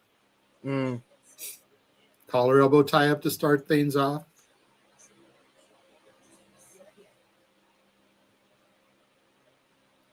You know, one thing people sleep on when it comes to Tremont, and I know you can attest to this being the primary GCW guy, Tremont is sound in his fundamentals. Yeah, he is. He is. People look at him as the ultraviolet champion and they just think death match. And granted, he's carved his niche out as a hardcore wrestler, but he is fundamentally sound as a worker, and I don't think he gets the respect he deserves in that. Is he going to go out there and put on a fucking Kurt Angle, Chris Benoit Tech Classic? No. But he is sound in his fundamentals. Nice knife edge chop by Brick Savage. It is already starting to get. Oh, here we go. The doors. Here comes the fish. Are you ready? It's happening, Ryan. The plunder is being thrown. Plunder is being thrown. Oh God, the razor traps are coming in. Oh no! Of course they are. Of course they are. Just because you have soundproofing, James, doesn't mean for you to lose your shit, okay? If you're starting to get squeamish, just let Ryan and I handle it. Listen, I can quiet. Somebody's Starbucks order is in the ring to be used as a weapon. There is a Starbucks bag in the corner, and it still has the seal over it, like it just got delivered. I already know that ain't a Starbucks order. That's a bag of Starbucks with thumbtacks in it. That's what that is. Probably, but still, like, we don't know for sure yet. Damn it! So let's just build the suspense, James. All right, fine. God damn it! Listen. I'm like listen. I know, James. I know you're autistic, but you don't have to be that autistic. Come on. Listen. I can tell things from a mile away. I can't help it. All right. Good uppercut by Tremont on the Brick Savage. Yeah, James. I'll tell you this right now. I'm never going to go to a movie with you. You know why? Because your ass will be sitting there trying to fucking spoil the movie to me in real time as you're trying to guess the plot. Because you're asking questions and you're not enjoying the ride. For real. Tell him, Ryan. All right, you know what? I'm just going to shut up now. Anyway, here we go. Tremont. Trading blows. Yeah, this is the Matt Tremont special here. The Radiant Scarlett Donovan are official. Yes. I was going to say, this is definitely a signature in Tremont matches. The sit in the chair and throw shots. No. He's got a razor trap. and the razors into the bald dome of Tremont. I hate Talk it. about a razor's edge. Mm. And the chair to the back of Tremont, courtesy of Brick Savage. Just don't do what you did with the skewers and hit a chair to the head as well, because that would be fucked too. God, Tremont damn it. draped over the middle rope there. Legend has it. There is no head. It's just scar tissue. That I wish you Probably. saw. Probably. And now Brick Savage has a chin lock applied, trying to squeeze it out of his head. Hits a clubbing shot right to the chest, and there's the blood just pouring out of Tremont's head. Doors being set up in each corner. There's 2 doors down so far, folks. We're waiting on the third.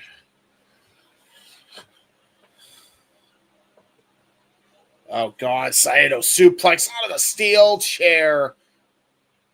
Onto the steel chair. That's a bad landing for Tremont. Goes for a cover and a kick out by the bulldozer at 2. So you got to wonder, just based on the optics of this match. Tremont loses the belt last night. If Brick Savage is able to steal a victory here, does that push Tremont further down the ladder of contention? I would imagine so, and I would imagine Brick Savage then becomes number 1 contender against Otis. Or do you figure Tremont still has his contractual rematch as he goes flying into the steel chair there? Well, I don't know if he's thinking. I don't know if anybody's thinking of rematches right now. I think right now they're worrying about surviving this death match first. Well, you got to think in the back of Tremont's mind, he's thinking about a rematch. That's his baby that he lost. That's true. Chair right to the neck of Brick Savage. The lip of said chair.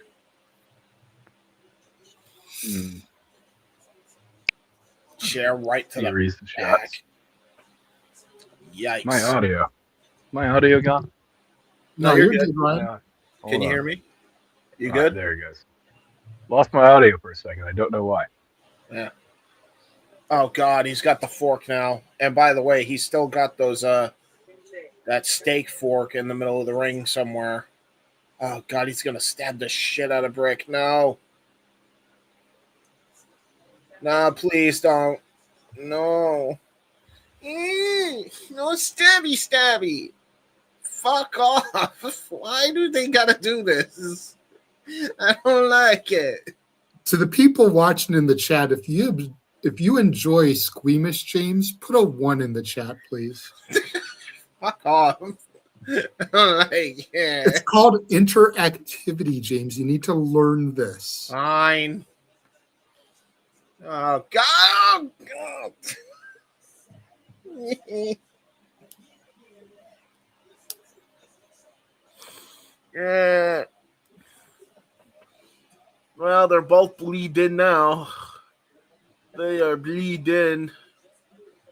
Oh, God. Oh, no.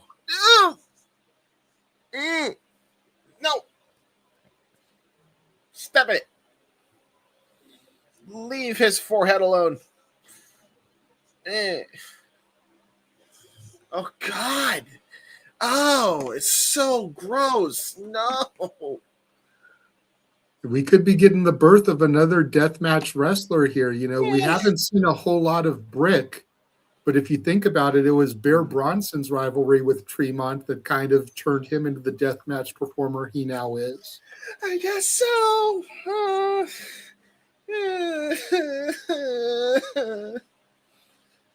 Why did he have to full on stab the fuck out of him? Because fuck him. Why not? Here, James. Tissue for you. It's a real fork. Crimea River.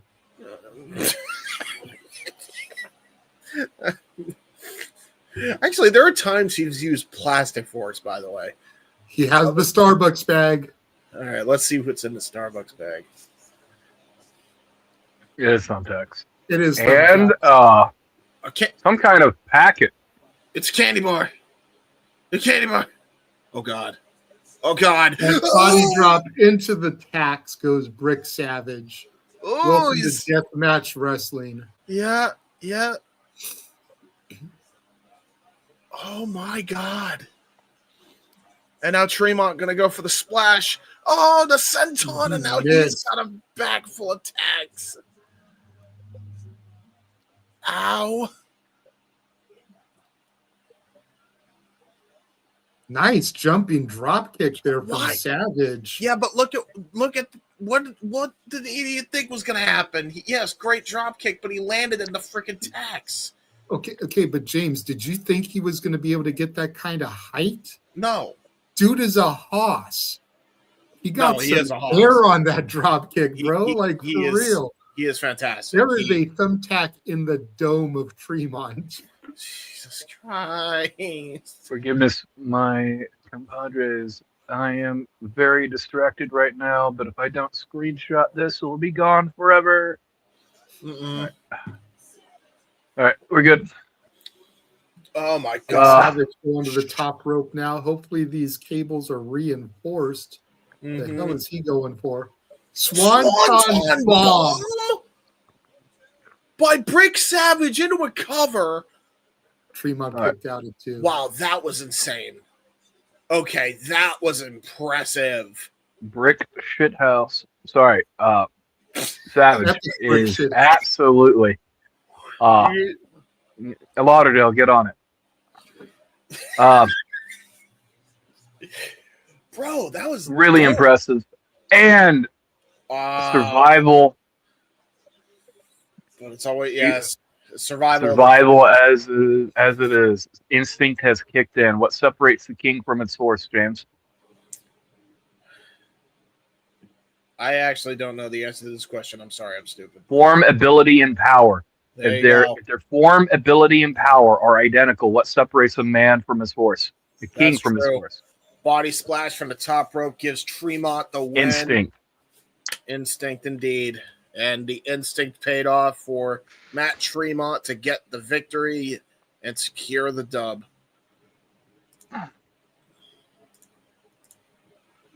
Very nice. That was a hell of a fight. That was great.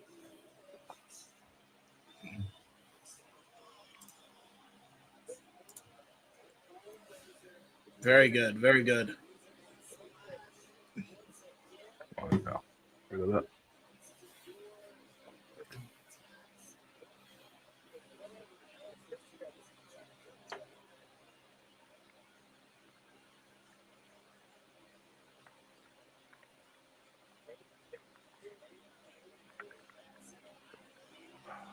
All right, there we go. If I don't send that tweet out, it'd be great. All right. Brick Savage, mutual showing of respect with Brick Savage. I gotta see what you tweeted now. Oh no. When you see it, I want you to look really close to that title belt.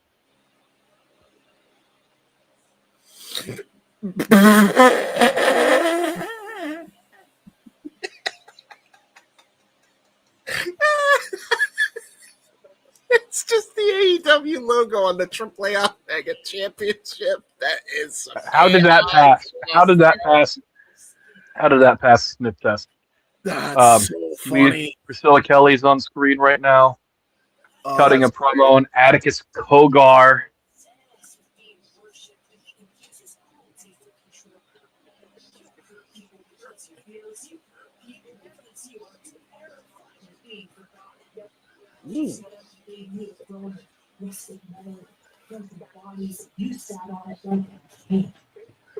January 18th, Wichita, Kansas. GCW Prime Wave. I'm not coming to shock the crowd. I'm not coming. I'm coming to ruin you. I'm here to take everything that you used to feel powerful and make you fucking choke. You like scary? Good. Because pain doesn't scare me, ego does, and yours is begging to be carved up. We're going to take that GCW World Title. Love this promo. Why do you? Yeah. I enjoyed every second of watching the myth of Atticus Cogar died screaming in my hands. He wants me to sick. I'll give him something. That's amazing. What a promo by Priscilla Kelly. Very nice.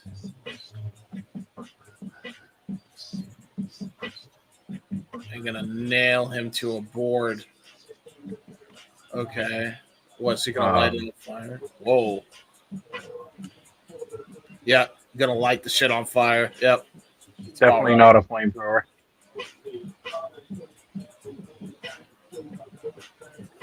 Good promo by Priscilla. Very good promo. Oh, wow. This is the next match? Or No. no, they're promoting Superpower Slam. I will be right back, gentlemen. By the way, I still should be able to do both. I just realized what time the actual show is. So, yeah, we should be all right. After the show, Jane. Post. I know. I'm just saying, I got worried for no reason. Hey, Stoop, I apologize.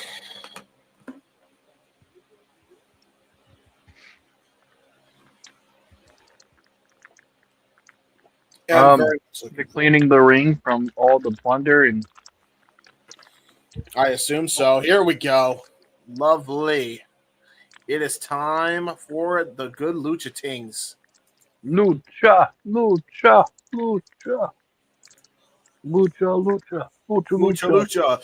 It's a way of life. Way of life. Lucha. Gigante. Good shit. Good reference.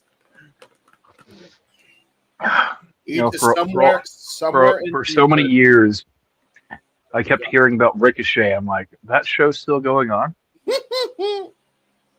This is true. Somewhere in the ether, EJ is loving that we reference that.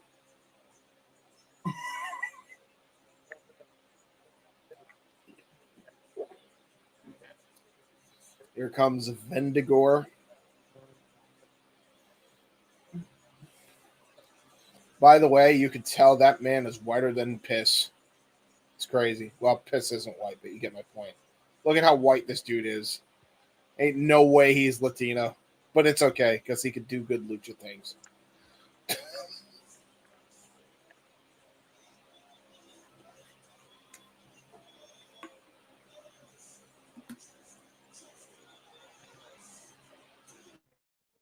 Vengador.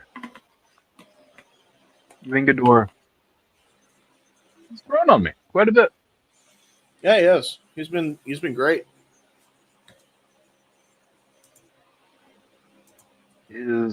Has it always been white, black, and gold? Because I swear he had purple on him last night. He had purple on him, yeah.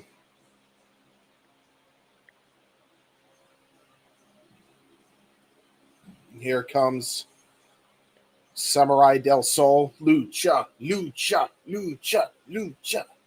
His knee pad still says Kalisto. Does it? Does it really? Yeah.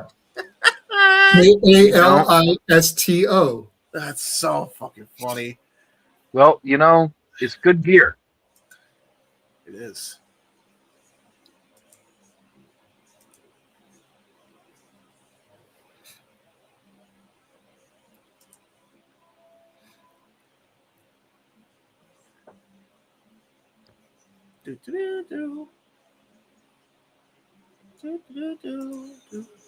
Vengador just stretching. By the way, Mike, JJ, your mic was slightly overmodulated. I just fixed it, I think. Just test real quick. Check. Yeah, you're good. All right, just double checking. Yeah, we're good.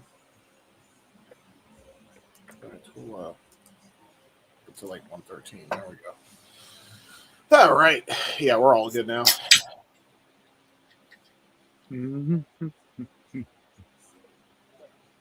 This should be a great match, honestly. Like, I'm really looking forward to this. Like, I'm a sucker for lucha, as you can tell by. Hold on, wait a minute. My big ass Rey Mysterio mask is part of my backdrop here, just kind of chilling. And I feel like I ought to go grab my El Renegado de la Lucha Libre mask for this match. Maybe you should. Do we see an appearance from El If I Renegado? knew more Spanish, I would, but otherwise, I'd only be able to sit here and be like, "Sí, sí." or muy loco. Poquito, poquito. Poquito. Dos taquitos, por favor. I do like to. Hey, listen, Poquitos are great. All right, let's So see. yeah, look at his left knee. Yeah, I saw it. Kalisto.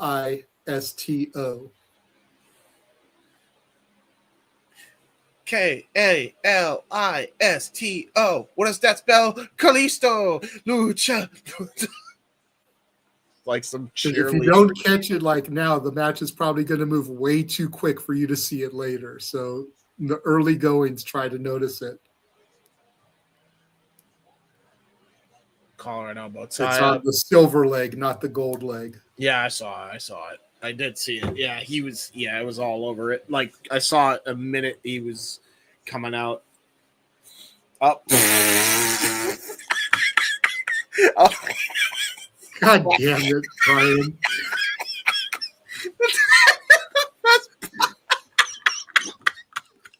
Except you can't buy that mask at shopwc.com, so that is false advertising.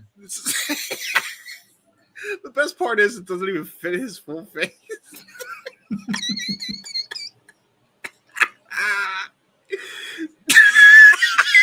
And he's muted, so if he's saying anything, we can't hear him.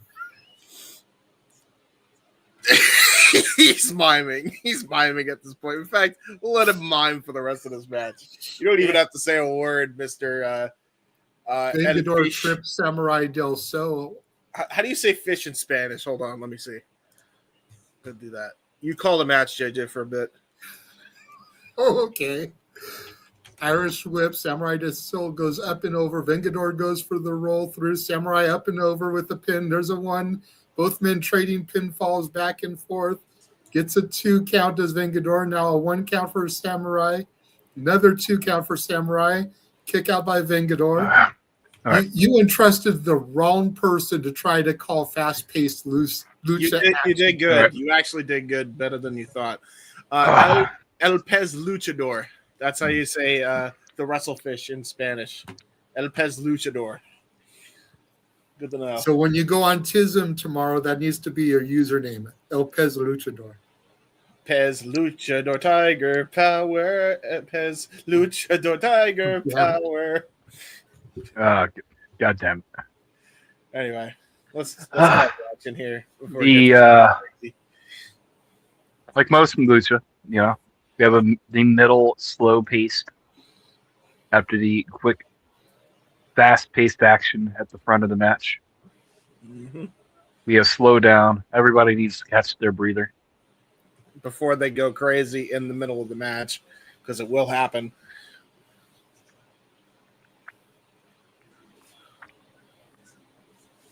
Ooh, hell of an open palm strike there by Vengador. Samuray Del Sol is definitely feeling that one.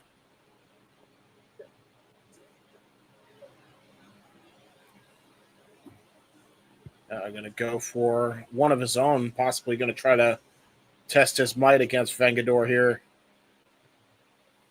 Oh, doing a little Father, Son, Holy Spirit, and the chop right to the chest. He actually dropped Vengador with that one. That's a hell of a chop for a guy his size. Vengador's got some width on him, too. He's a hefty lucha. Yeah, he is. So the fact that Kalisto was able to drop him is actually pretty impressive. And that was Vengador's receipt to Samuray Del Sol.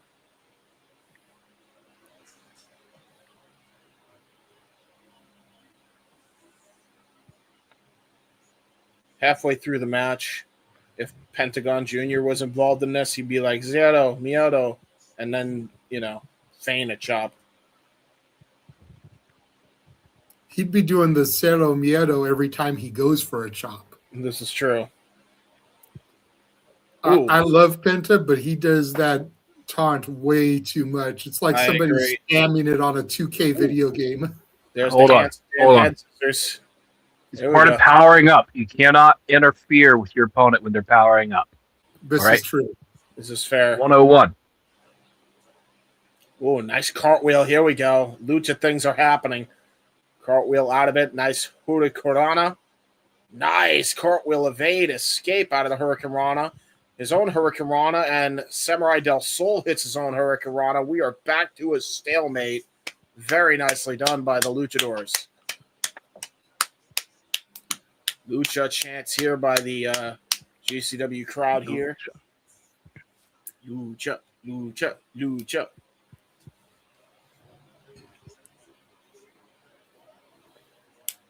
Forgive me. When I have inspiration, I must make meme. I agree. Oh, shit. Here we go. Uh-oh. Lucha, Lucha, Lucha, Lucha. Oh, he got drop kicked. Here we go. Samuray Del Sol, Tope Suicida. Through the ropes. And in this case, it's rather appropriate. And then hits Vengador into the post head first. He's trying to keep his mask on. He almost lost it after hitting his head off the post. That was a hard hit. Well, if television has taught me anything, the guy portraying Vengador probably walks around in white jeans and a white T-shirt outside of the ring as well. I agree. Totally telegraphing which Ranger he is, even though nobody can fucking put two and two together. Yeah, exactly. But the guy that dresses in black, blue, and red, and the girls that dress in pink and yellow that hang out together are the 5 fucking Power Rangers. Nice Tiger Fang kick to the upper back, though, on Vengador. This is true. I mean, stop me when I'm telling lies. Yeah. I do have to ask, since we're on a Power Rangers kick, as Kalisto is about to do a good lucha thing from the top rope here. Actually, you know what? Let's call what he's about to do, and then Yes. I'll ask my question. You know what? I'll ask my question after the match. Nice crotch chop. Looked like he was going to go for his frog splash. Rolled through. Tilt-a-whirl into the head scissors. Into a sit-out power bomb. That was really nice. That was really nice power. You know what that reminded me of, straight up? That reminded me of some Psychosis Rey Mysterio shit. That's a good shout. They always had a good dynamic because Psychosis was a little bit heftier than Ray. Back then, Ray was so tiny. Yeah, and that was very much reminiscent of that. That was a counter. That was definitely a counter from one of those matches for sure. And now getting the chop hand ready, chopping the chest of poor Samuray Del Sol once again. Yeah, he spit on his hand, didn't he? That's just disrespectful.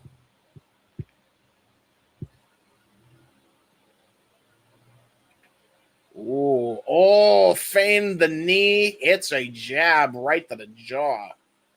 Vengador showing he's definitely knows how to fight as well, not just do the lucha things.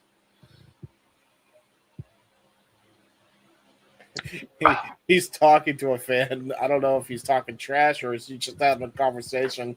Meme set. Meme has been made. I have Vengador looking in.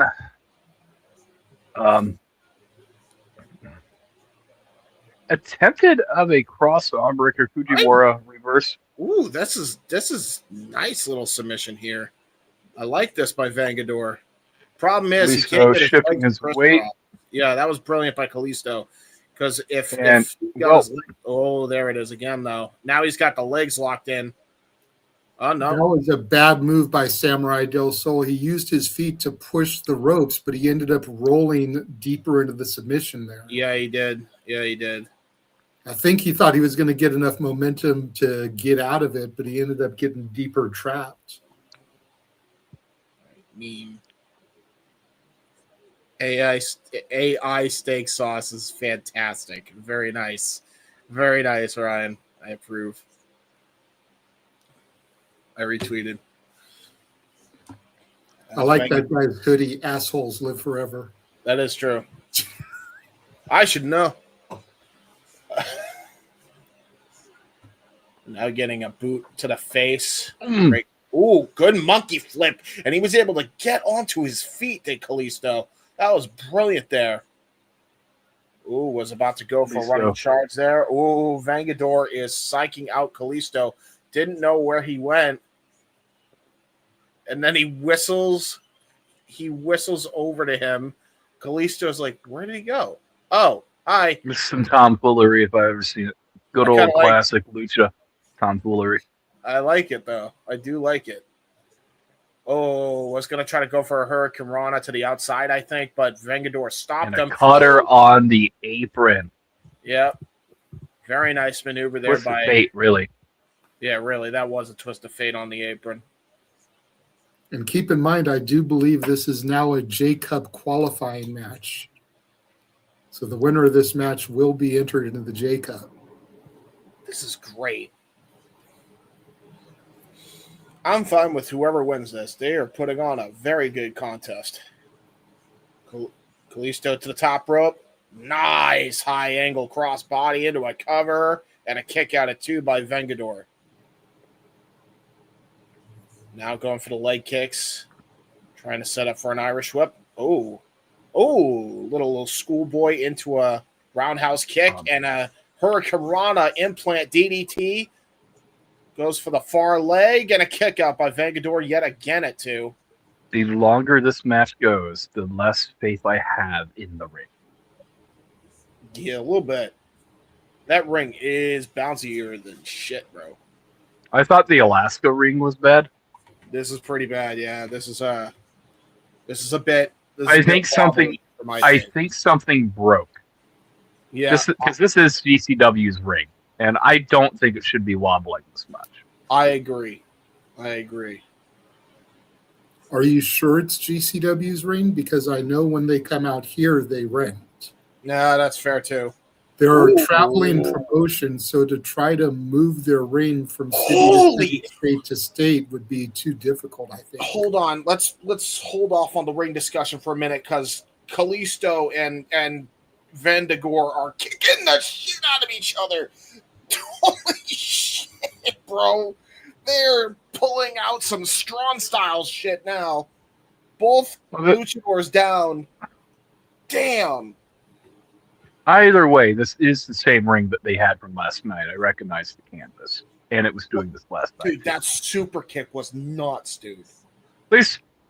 At least, well, maybe not. Well, what are the odds that they rented 2 rings 2 nights in a row and they both had the same issues? Yeah, that's fair. Could be possible. Ooh. Bounces off the turnbuckle. Vengador tries to go for a back suplex. Bounces off the ring. Got caught into a... Ooh, tried to go for a Blue Thunder Bomb. Got countered into a head scissor by Kalisto. Goes for the Tornado DDT. Samuray Del Sol gonna go for the cover. Nice deep hook up. Almost. Damn. Almost. There's nothing he could have did differently that could have resulted in a 3 count there. Yeah, he had the everything was perfect. Cover. Yeah, everything, including the cover. Man, I'm loving this.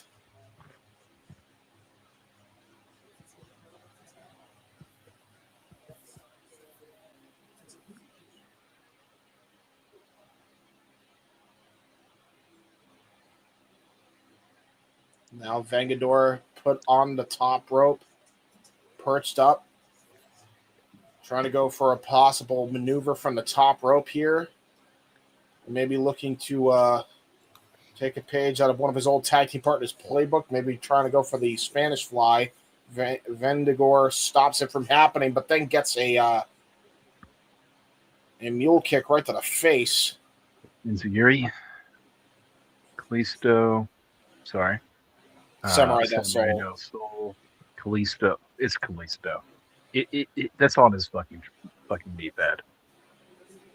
Trying to go for a Hurricane Rana. Oh! How is that not 3? How? How do you even kick out Vengador of that? has what we call in the business fighting spirit. Yes, sir. And he's letting it show in droves. Lucha chance again from the crowd. Again, Yeah. that was insane. That was a sunset flip from the top rope, and that was a snap one at that. Trying to go for the Samuray Del Sol again. Finally gets the blue Thunderbomb off. Does Vengador and only gets a 2 count. Once again, the blue Thunderbomb does not get the victory. You know what I I've noticed? seen maybe in my life the blue thunder bomb pin 3 people. Yes. You know what the problem is with the blue Thunderbomb? And this is me being real, right? And this is psychology, James, coming out here when it comes to wrestling. You hit a blue Thunderbomb almost as a desperation maneuver, and because you hit it, you're immediately into a pin cover. You're not able to get the legs over the shoulders, so therefore the opponent easily can kick out. Oh, Samuray Del Sol hit. Oh, but look at that. That was brilliant by Vengador. He adjusted his body just a smidge so he could use his long leg reach to hit the bottom rope. Brilliant psychology, brilliant ring awareness there by Vengador. What a match this has been. Back and forth between these two. 100%. I knew this was going to be a show stealer, a barn burner, if you will, and it has not disappointed. Was trying to go for a tilt-a-whirl backbreaker. Kalisto reverses it into a Dragon Rana. Whoa, 2.999 for Kalisto. Holy shit. Vengador almost lost it there.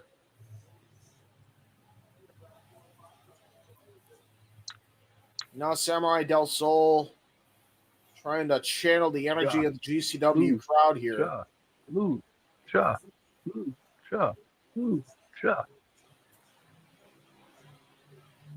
try to go for it again. Samuray Del Sol incoming. Got countered by Vengador. Vengador now. Oh! Flipping powerbomb into a cutter. And holy shit! What a greetings from Asbury Park! And that gets Vengador the win. What a finish. That was not a greetings from Asbury Park. I have no idea what you call that. It was a pile driver from the position. Look at this again. Flipping powerbomb cutter. Omega driver. That's what it was. It was the Omega driver. And that gets the win for Vengador. What a match.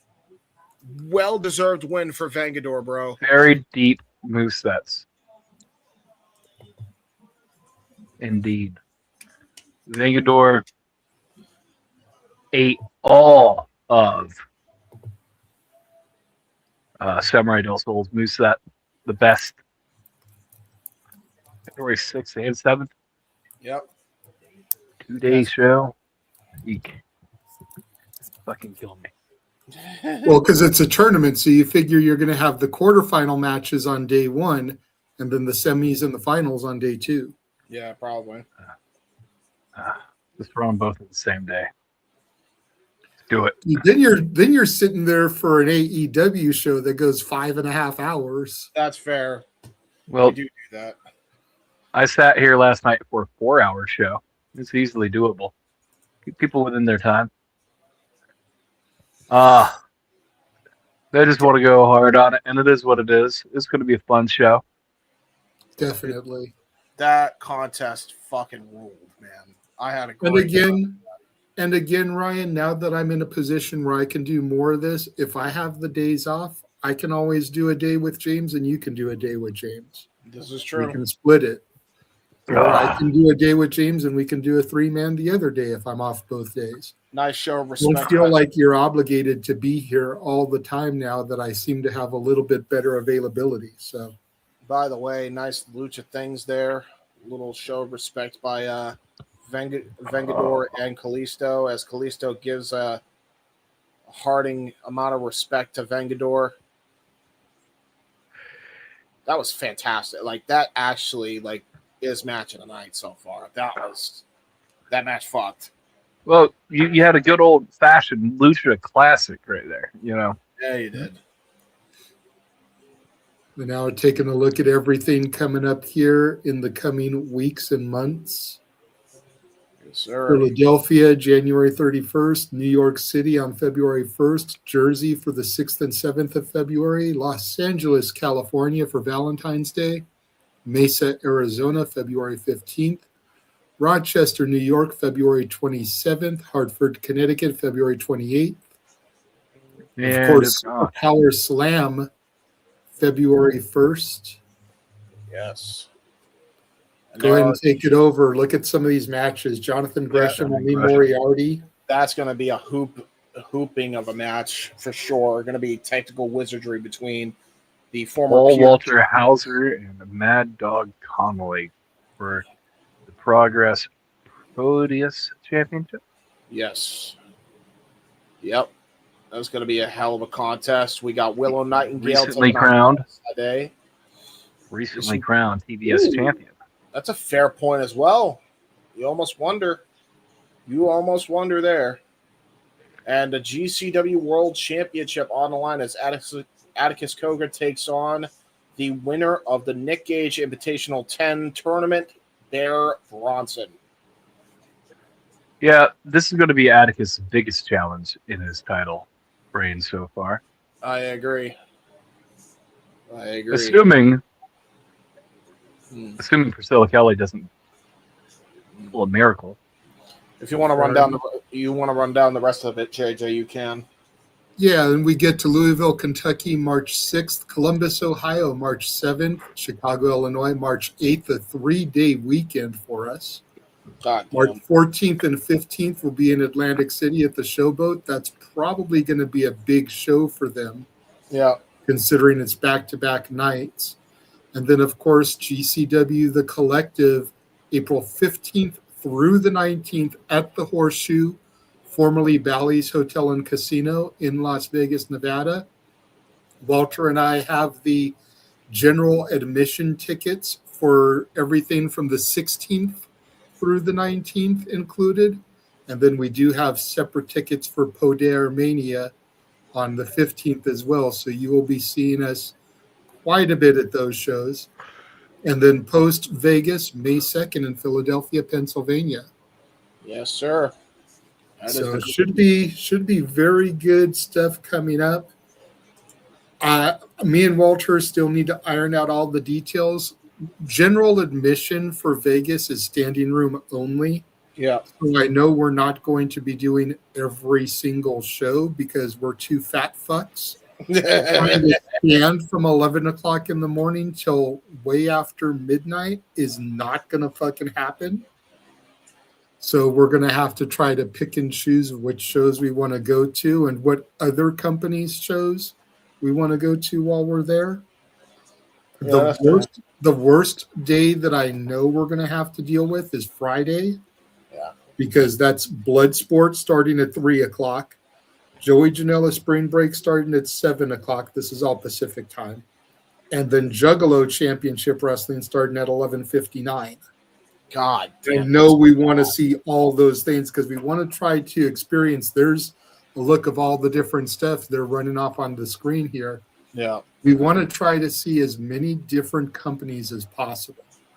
So we're going to see Poder Mania. I think we're probably going to miss Dragon Gate and Hybrid because those are separate tickets as well. Those aren't part of the thing. Yeah. But we want to see Progress.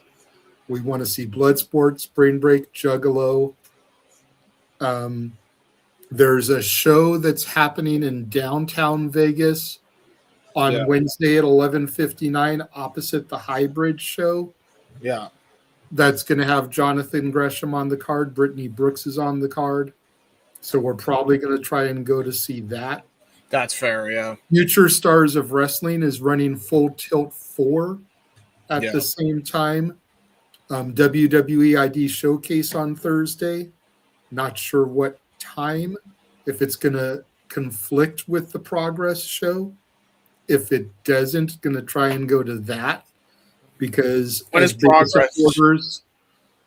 as supporters of the ID program as Walter and I are and the Evolved Talent, want to try and see Cappuccino Jones and some of those guys. Yeah. You know, but definitely want to see Progress. Man like Doris is the Progress champion. Yeah. So want to try and see him defend his title. Me too, to be honest. You know what? We'll figure it out, especially on the commentary end as well. I think Definitely. we're gonna need some extra manpower, I think.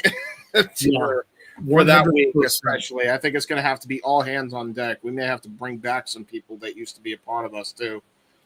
Absolutely. Sure. But yeah, I'm looking forward to seeing as much stuff as I can, and trying to, like I said, see as many different promotions as I can this year live, especially with the Vegas thing happening now. You know, as it was, my resolution was just to go to more live wrestling than I did last year. By the time I go to Vegas, I'm going to shatter that because I only went to 3 shows last year. And by the time I get to Vegas, I will have been at 3 shows for this year. So now I am amending the resolution to just as many different companies as I can. Yes, sir. I'll be at Hog on January 30th. I'll be at GCW on the 14th. I'll be at AEW for Revolution. Yeah. Poder Mania is another thing. You know, Progress is another company. Juggalo is another company. Like, let's just start clicking these off, you know, and add to it. If we can get to Stand and Deliver. Yep, 100%. I know there's probably going to be at least 2 or 3 shows minimum that we're probably going to have to call on delay just because there's going to be that much wrestling that week. 100. So, yeah, we're definitely and going to you know, whatever, on the days where Walter and I aren't going to a show, we might be able to try and join a watch along from the Airbnb.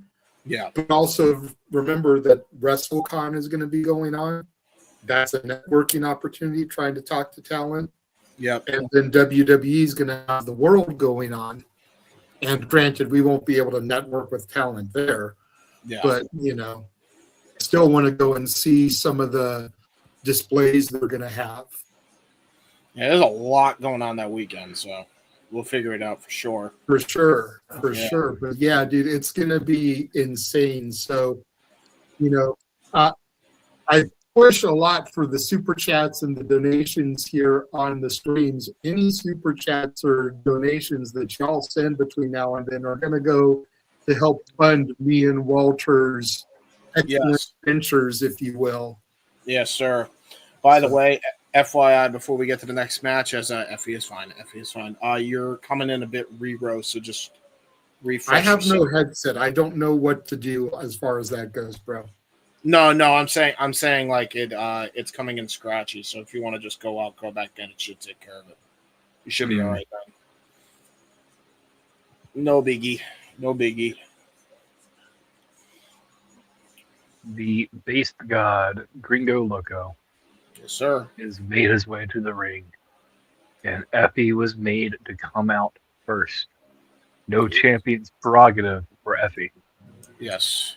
Better? Yes, much better. Yeah, you're good. Some of it also may be when my heater is going, you know, interference, because I've got a little portable heater to the side. Yeah, that might be it. It's been. So when that is blowing and I'm talking, you may be getting kind of like the whole talking to the fan effect. No, I hear it. Yeah. You're much better now, whatever you did, so. Really quickly, before we get to the match 2 in depth, I don't know about the New Japan one, Safet, just because of times and everything. We want to try, but it's all about the ability. If there is any, I think if there's anybody that will do it is either going to be Noah solo or Noah and Ash. He's talking about us going to it because it's part of the thing, the Death Invitational.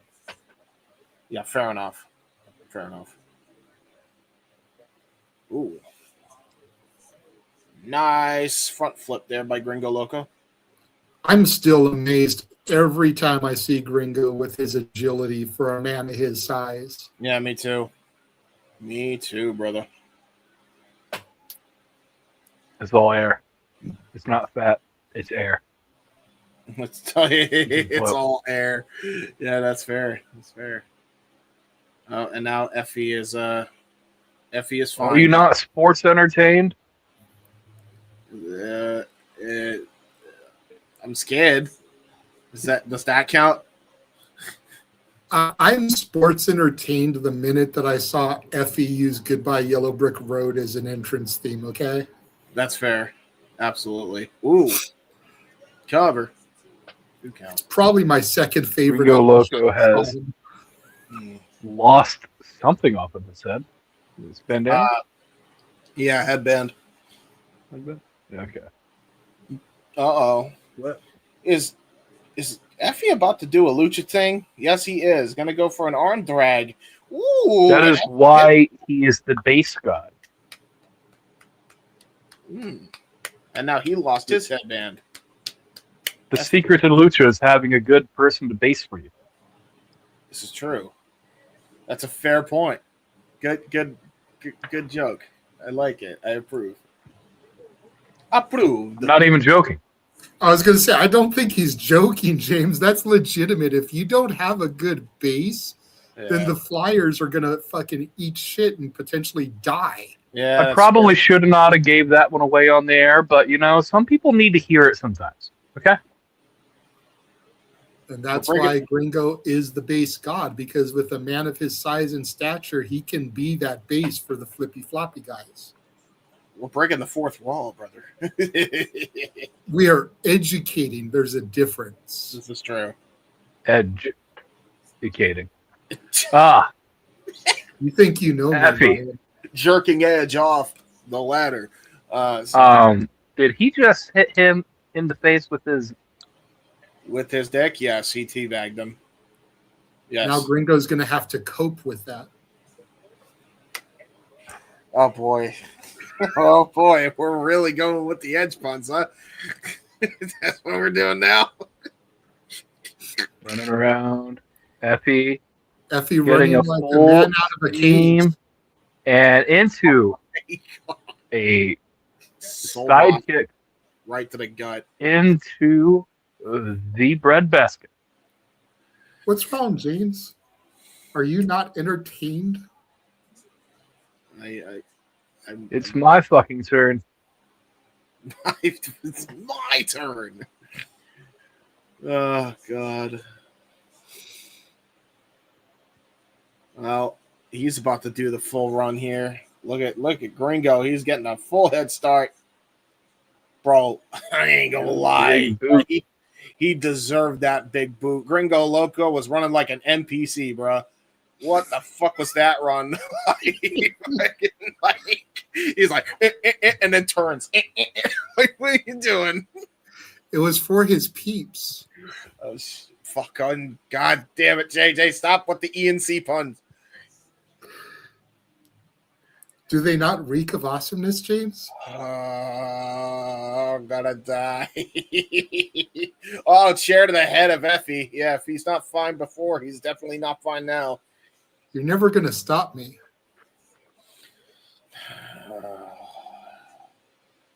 On this day, I see Toaster. ShopTC.com. Want to commit a bath. You know what? Since you mentioned it, there you go. Have a show on the banner. We might as well. Effy is not doing good. Effy is about to get got. Somehow. I don't know how. And power bomb onto the apron. That's so fucked up, bro. Oh, that's so nuts. Because he just snapped into that, by the way. He had complete control of the. You didn't see that coming, James?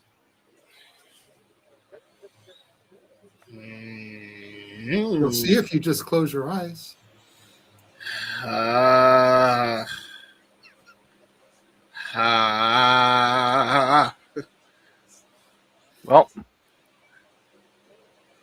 at least we're going to have a door bridge soon enough. Oh, God. The worst time to have a door bridge is after all these ENC puns, bro. Holy shit. On the other side. See, you're getting it, James. That's where Gringo's throwing the chairs, is to the other side. This is true. Oh, beer can right to the head. Holy fucking stiff. The violence is getting turned up tonight. A little bit. Is that a pun again? I don't know. Maybe. I'm scared with every phrase uttered by you two. Are you going to sit there and brood now, James? Fucking goddamn. Cope harder, James. I hate everything. I hate it. I hate my life choices. I hate the show, Jay.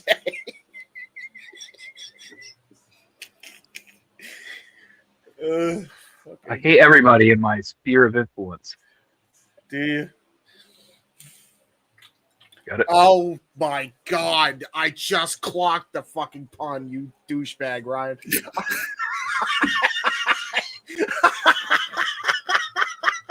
I just clocked that. You're such a douche. I was like, spear of it. Oh, yeah. Okay. Yep. Cool. That was good. You piece of shit. That was good. That was actually. I've maintained trying to be a good educator to everyone around. We're getting the chairs set up, by the way. It's become a hardcore match. The chairs have been used. Do you think Gringo Loco drives a stick shift or an Edge-O-Matic? That is insane. The reason I popped so hard for that is because I was trying to figure out a way to work Edge-O-Matic at that exact moment. Ryan just beat me to the fucking punch. Yeah, he did. Oh, shit. Well, Gringo Loco's about to hit the guillotine leg drop. This is not good for Effy. Ow. Oh, God. You know, I'm shocked that he walks as good as he does doing the guillotine leg drop. Yeah, really. Because he, lands straight on his ass. Probably goes to a chiropractor, every other week. Oh, my God. Definitely better than version 1 of it. Which was what? The Nyla Rose version?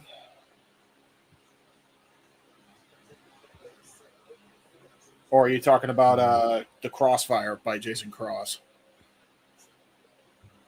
Because I know that's what fucked him up. I can slap a tornado. God damn. Oh, that's right. Great suplex by Effy on the Gringo Loco onto the chairs. Going to go for a cover. There's one. There's two and a kick out. Yes, fair enough. Matt Hardy's leg drop, he bucked himself up for life because of those leg drops, man. I'm not sure which is worse, his hips or Jeff's neck. Either way, they're rough. And Gringo Loco is feeling it tonight. Yeah, he is. And we have the first official door bridge of the door bridge has been made. Here we go, man. Yeah, is there any more puns we can? I don't think there is. Ryan just kind of came up with the two best ones tonight with the Edge shit, the E and C shit. Hey, I was on a roll with those. Don't give him all the credit. I had some damn good puns. You did, but honestly, Ryan had some S-tier puns, man. That was, you kind of hit the 1-2 punch. Hey, Effy can get a little rated R here in a second, okay? He always gets rated R. As long R. as we don't get a live sex celebration. Yeah. Effy would love that. With Gringo Loco, it'd be pretty rough to watch, but... Yeah. Maybe he'll be the new conquistador. Gringo Loco. Conquistador uno or dos? He'll be Trace. Effy and oh god, he's gonna do the springboard Spanish fly, isn't he? Yep. Oh, through the door bridge, Jesus. That's the third Spanish fly of the night. What's a little bit different though? If I never see a Spanish fly, a Tower of Doom, or really, those are really it. Okay, super kicks are just part of the game now. But I see way too many Spanish flies and way too many Tower of Dooms. This is true. If I see more than one Tower of Doom a quarter, I get upset.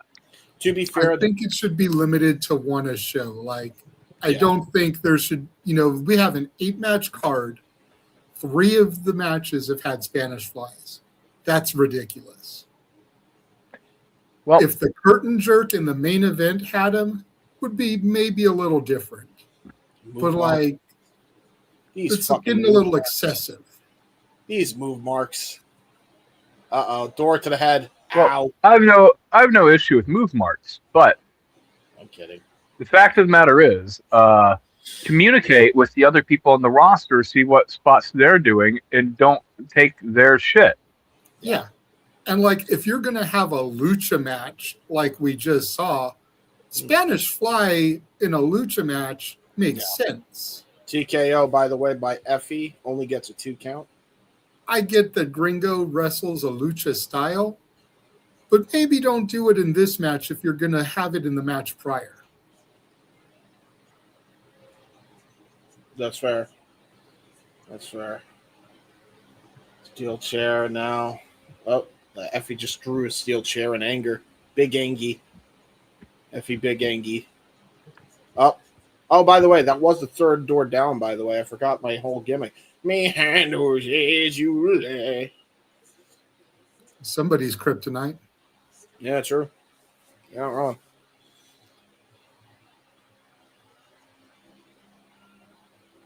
He is the kryptonite to the neighbor's bunny.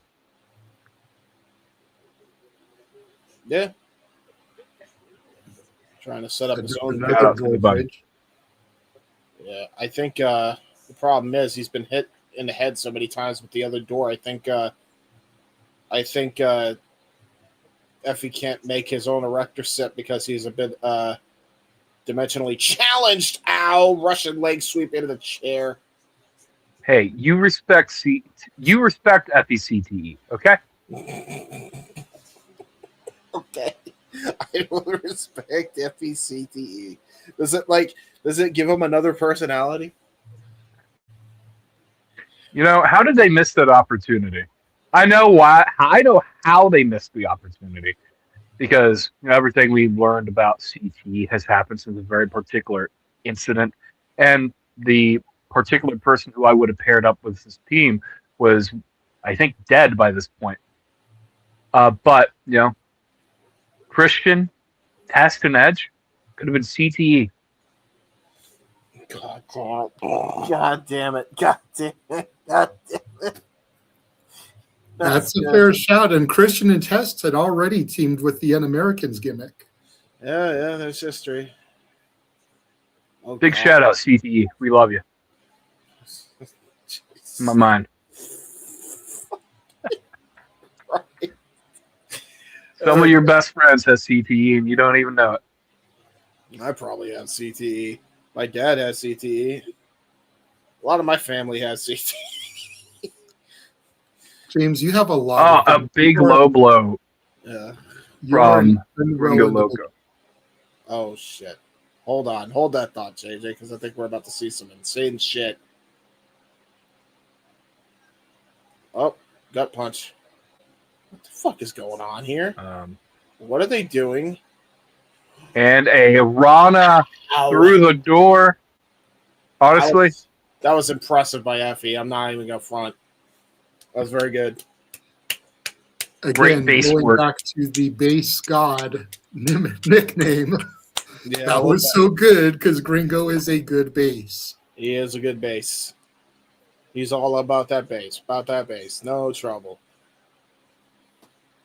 Sack Rider attempt. Going for the Sack Rider. Into the power bomb, into the debris. I have a confession, and I don't know if this is supposed to be accurate, but I've been calling it the Sack Rider all year. I think that's accurate. Yeah, sack, like the ball sack. Yes. The sack is in your face. So, but, is what it is. I don't know if I was supposed to be calling it that, or if it's Zack Rider, just to make fun of Cardona. It is the Sack Rider. Yeah. I'm glad my dark and demented sense of humor is in line with what the fuck Effy's doing. Yeah, true. As Gringo Loco prepares for another top rope maneuver, what were you saying about me, JJ? You talking shit? I was saying that you have a lot wrong with you, James. You're a sick individual. Yeah, that's fair. But to Ryan's point, it is called the sack because of how close the two sound together. So it's a play on the words. What? He just landed Spear. on his feet. Ooh, there's the spear. Great His base spear. god. You know, if he didn't have such a good base, his ankles would be shattered. Yeah, really. If you're looking for it again, Sack Rider Rider. connects. It's over. Oh, wait, he got pinned. Oh, well, it was close to ending. And there. another Sack Rider. Effy is crashing out. Just pin him. Effy. Why? Stupid. Why? Effy's manifesting his own failures. Effy. Just pin, buddy. Effy pin. Effy don't taunt. Effy pin. The fishnets are coming out. Are you offended that he wears fishnets, Ryan? No. Also, As a fish. As a fish. Now, honestly, I would be offended by this and am offended by that. I don't need to see his white tail ass. Oh, no! it took a couple seconds. Double That took a couple spank. seconds. That took a couple seconds. Now you get it. There you go. Oh no, he's gonna hit his ass with the chair. Spanking Effy with the chair. He spanked him. Talk about spanked asses. Yeah, he ain't kidding. Smacked asses. Aha. Definition. Smacked ass. We saw it in literal form. Oh god. Oh! Oh, that was nuts. Manifest Wow, Gringo. his own failures. Had he just went for the pin after the second Sack Rider, Effy would be standing here the winner. Yeah, he would have been. But because he decided to get extra, he cost himself the match.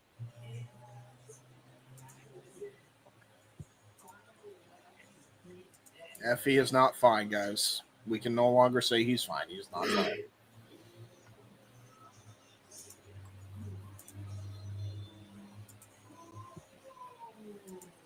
Good match, though. Very nice. Very good. All right. Is it just me, or do the GL armbands that Gringo's wearing look eerily similar to the KJ Orso ones that he wears? That's fair enough, yeah. The Gringo Loco ones, yeah, they kind of do. Fair enough. I wonder if that's like a little subtle Easter egg. Like, might we be getting Gringo going heel in the not so distant future and aligning with KJ? I feel like he's got too much of a babyface moveset. Although that said, he did beat up a mini Lucha. Short person. A short person. Here we go. Yeah. And we're seeing the history there of YDNP and how they formed. Almost 1 year ago.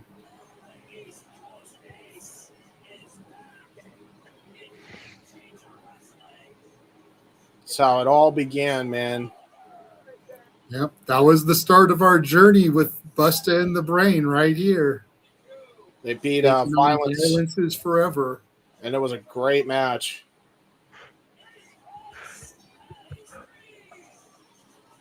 That's how this whole thing started, dude.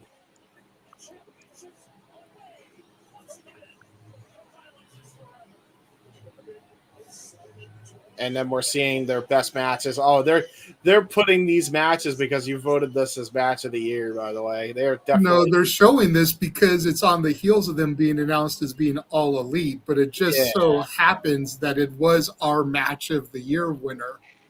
That's what I'm saying. I don't know, man. I think that's... with respect on this one, James. Not to we can stroke our own egos all day, But you got to think, there's only so many matches that they've had in a year. They've only been here. They've been doing this less than a year. Less than, what, 8 months? Yeah. Really? Maybe 9? They're showing their entire history as a tag team in GCW.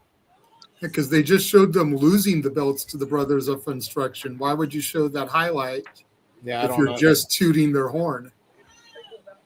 Now here's them getting the belts back from the BOF. I could have lived without the Brothers of Construction, reminder. But, it is what it is. The Riddle Box match was what it was, but the Brothers of Construction, I still say, are a fun tag I like team. them. I have seen them in Lunacy. Yeah. I've seen them on Lunacy. I have watched Vince Russo's Lunacy. I'm okay with them in their own environment. I get it. Yeah. Very sports entertaining. Speaking of, we're going to have Jordan Oliver taking on Oro next. And the match they had with Epic Shit at the December show was pretty fire, too. That is fair. They're a good team. I will be right back. I'm glad I got to see them live, and I'm looking forward to going to a JCW show and to answer City by the Bay's question, because he did ask if I watched Lunacy. Yes. I have been trying to tune in more frequently. I am going to I'm actually going to give it a chance. There's a reason. That reason will be revealed in time. I think it's a fun show to watch. I watch it primarily because of Willie Mack. Yeah, that's fair. Willie and I have history. Yeah. I watch it so I can see Big Al. I've become a big fan of hers since this invasion angle. She is great. I don't mean to stifle conversation, but I do have to use the bathroom. I will be right back, good sires. Okay. Mute your mic. I trust me. Yeah, we don't need the Wrestleflesh to return.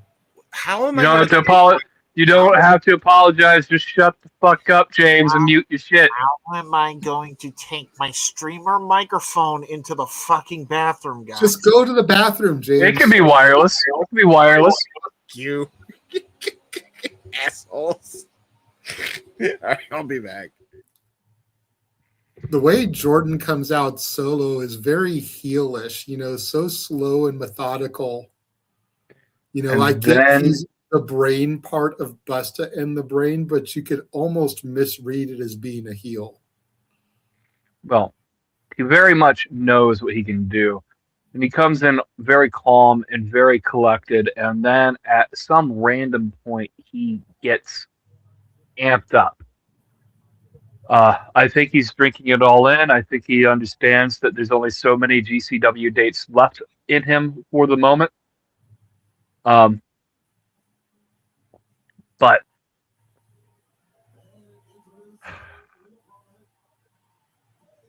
this is going to be a fun match. Yeah, definitely. Notice this yesterday, too. He's wearing dark tights in comparison to his normal bright orange and purple. Still wearing the orange and purple knee pads.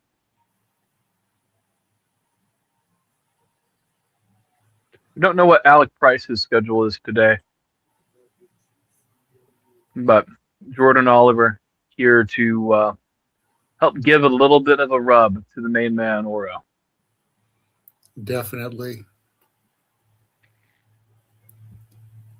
Honestly, I think the only thing that held Oro back, well, I won't say the only thing, but the main thing that held Oro back in my NXT was Noam Dar, because Noam Dar was the focal point of the metaphor, and I always thought that Oro, Jakara, and Lash were better. Yeah. Jakara, now Mara Sade, has had an opportunity to shine and prove that she can be out of the shadows. TNA superstar. Hello, Lash has gotten the call up, and Oro is shining here on the independents. So it just goes to show that they didn't need Noam Dar, who, like I said, was more of an anchor than anything for them. It is a shame because I feel like Noah and Dar always got the shit under the stick. Well, that's what I was saying, is that he was supposed to be the focal point of the metaphor, and I feel like he held everybody down. Yeah. 100%. Horrible tie up. Oro Like, pushing. They literally did their best work when he was out on injury. Yeah, they did. And you're not wrong.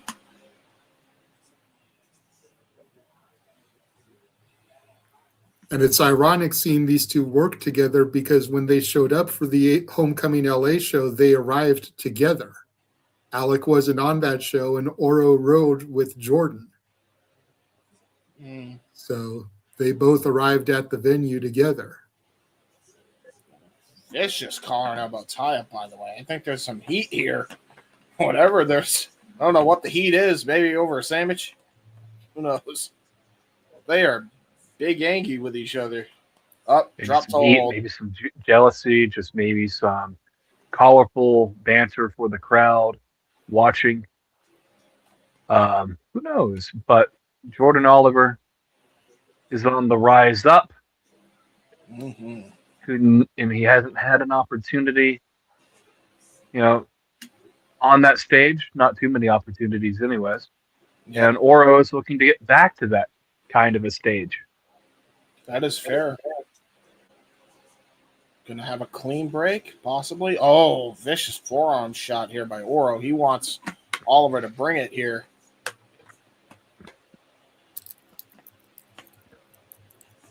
We did see another talent that we did see on Ring of Honor as well is Oro. Oro had a great couple of showings on Ring of Honor. So could be a sign of things to come for him as well if Tony isn't done signing talent. Irish whip here by Oliver. Nice leapfrog. Drop down, though, by Oro. Ooh, got caught with the cross body there by Jordan Oliver. Reverse cross body, using his back to drill his opponent back to the canvas. That is why they call him the brain of Busta M, the brain. One is a genius, the other is insane. Indeed.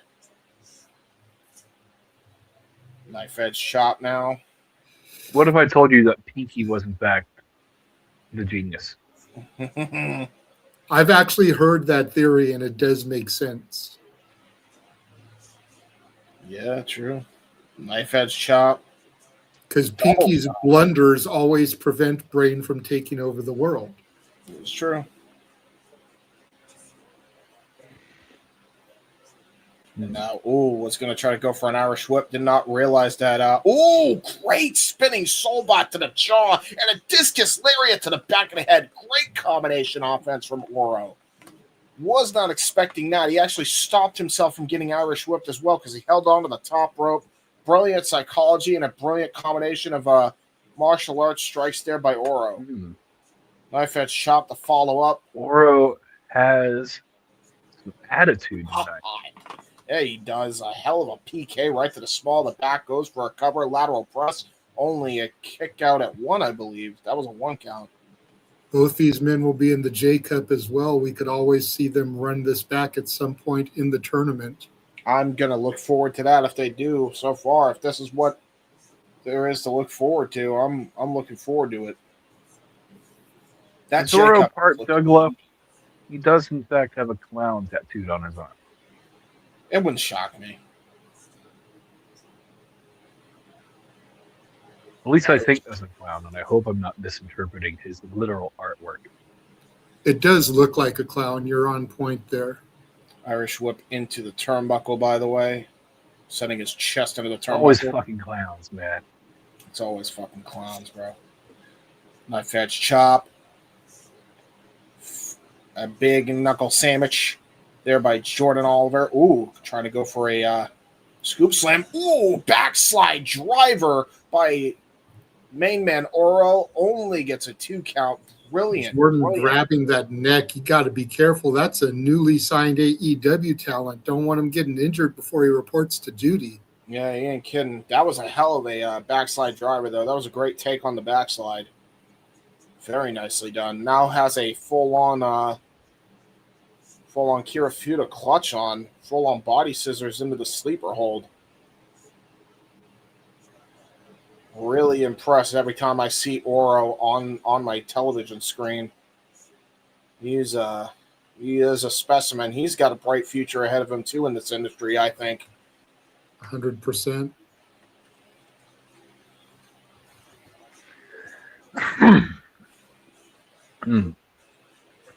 I would like to see him end up in Impact, get repaired with Mara Sade. Yeah. He'd be great for the Ryan Nemeth had a really rough showing. Yeah, Mara Sade looked fantastic. The other side of that coin, no, sir. You know, that was the one thing. Nepotism in wrestling goes hard, but there's never been nepotism that has been this hard. All right. This is true. Main man Oro attempting block in a sleeper. Oliver reverses. Oh, trying to go for an unprettier, maybe. Oh, look at the way he's able to stop the unprettier from happening. Though he was able to use like the limbs, strength from knuckle lock. Big back body drop. Yep.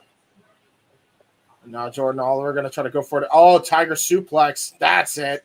That's what he was going for, and he hit all of that.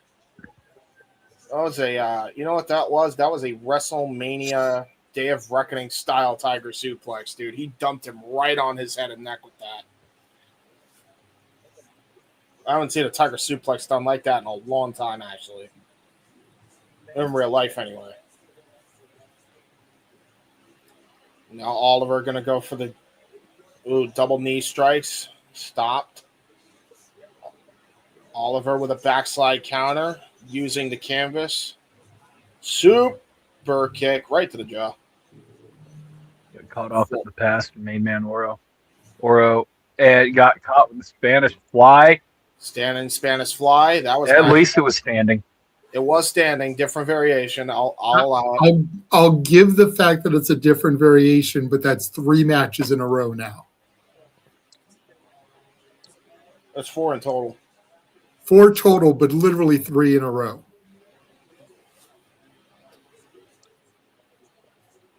I feel like we see something like that on every GCW show, the move of the night.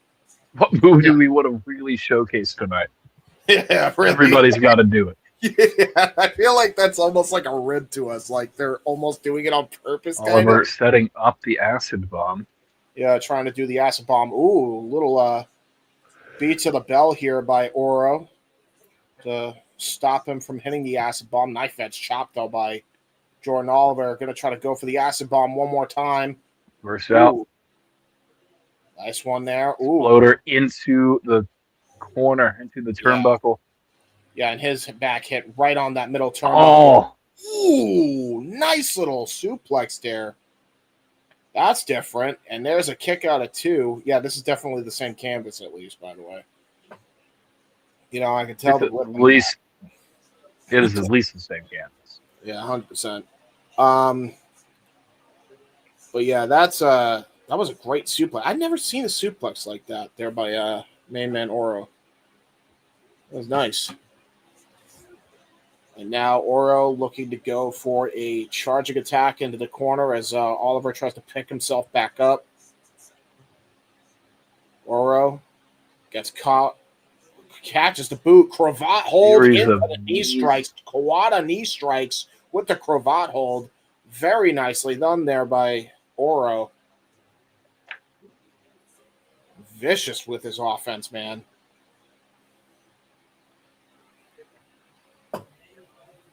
Yeah, he is pissed. Man, Oro. Woo! Double chop. Defiant Indeed. Main man Oro now. Ooh, trying to go for a big boot. Oh, Kappa kick. Right to the head. Drop kick. Damn. Both series men of down. big kicks from both men. Oro did completely no sell. the acid kick. Yeah, he did. This is great. Took it off. Maybe Oliver didn't quite hit all of it.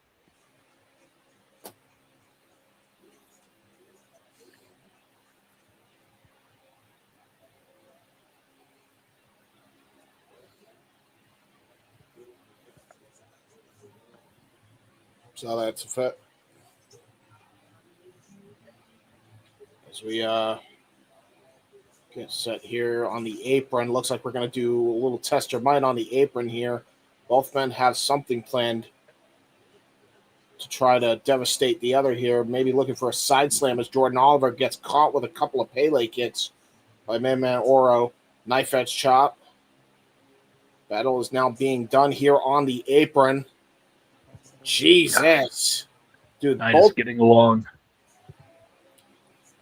Both men's chests are getting really fucked up here. Blisters all over the place. JJ, you're having flashbacks, I'm sure.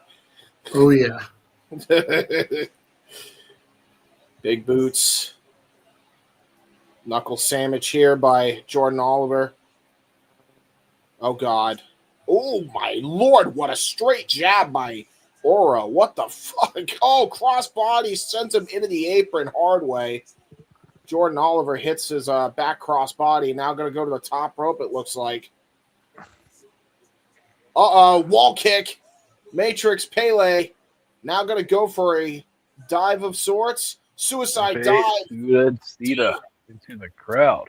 Yeah, he hit his own crossbody with that. His own back crossbody into that suicide dive. He put everything into that.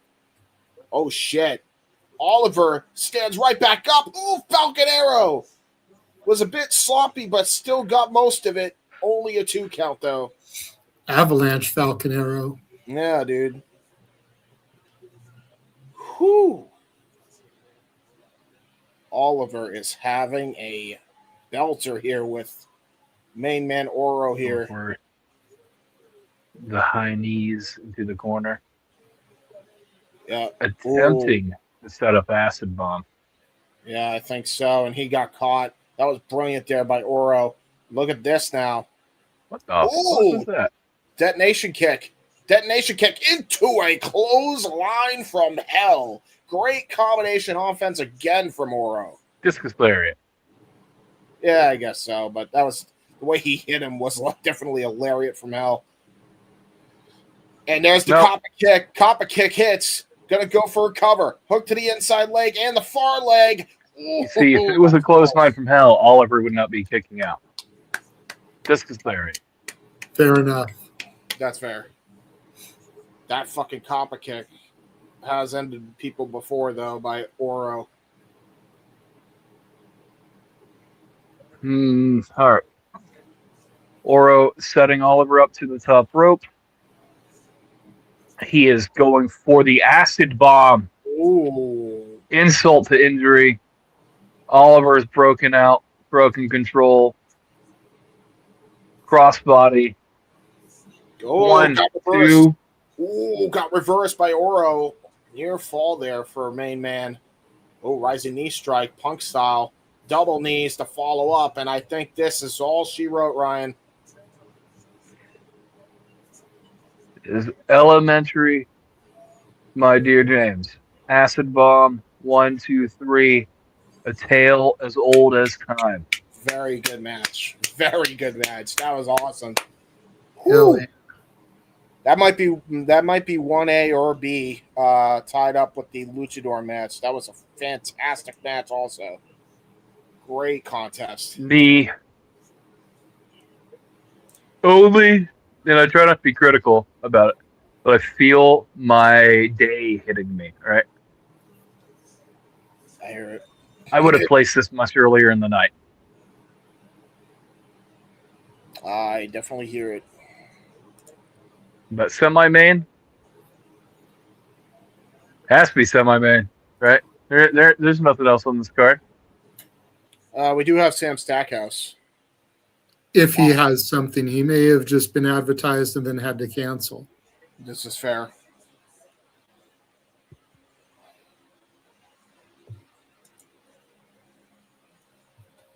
Great Wait content. until dude. Sam Stackhouse comes from under the ring through the canvas and pulls them both under. Yeah, that's fair. Sam Stackhouse, super heel. Super heel Sam Stackhouse could be fun. He is trying to call Oro back into the ring like, hey, you deserve your props, man.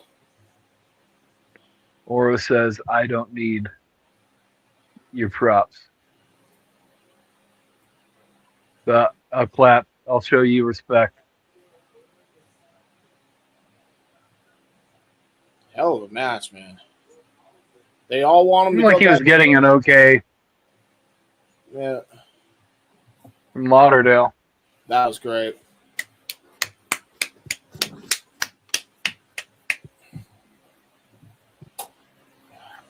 Oro is definitely hurting after that one. That was a brutal contest. They were striking the shit out of each other. Good contest nonetheless.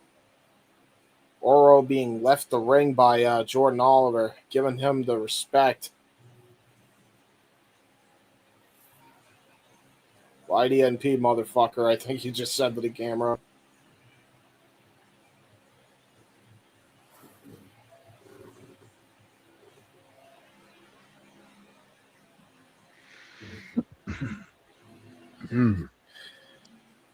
It's crazy, man. Oro getting a big round of applause. As he should, man. Great fight.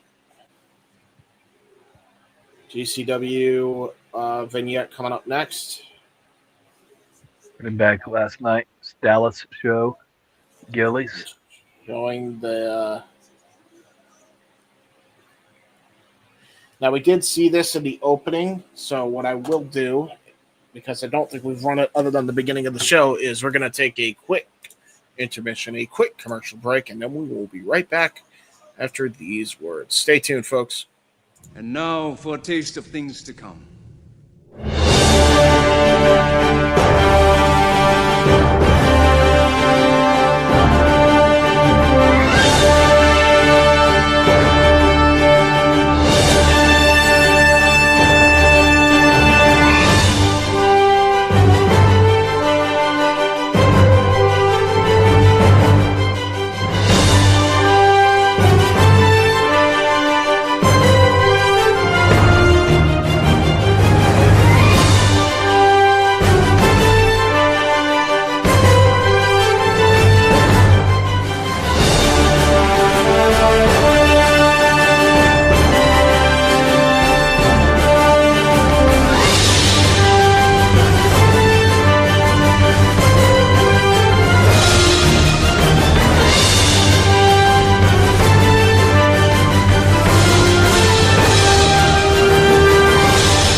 The wrestling, god damn it, and combat sports and other forms of sports. As you can check out our various channels throughout the Simply Reliable Studios. First up, go and make sure you follow Walter on all his various socials, especially the YouTube at Rage of Wrestling on YouTube. You can check out Ash at Batty for Wrestling on YouTube, Shadow Bat Ash on X. You can find me on the YouTube, Instagram, and X at JHebertSide95, and on Facebook, James Heban Hebert. You can check out my uncle's documentary on the various channels as well, specifically the Gary Hebert website. JJ. You can find me on Instagram at the Renegade JJ Williams, XROWJJ Williams and Casa D18 Studio, and on YouTube at Casa D18 Studios. Indeed, good sir. You can check out Noah primarily on the X and YouTube at Foster1916. Shout out to the entire ATW crew.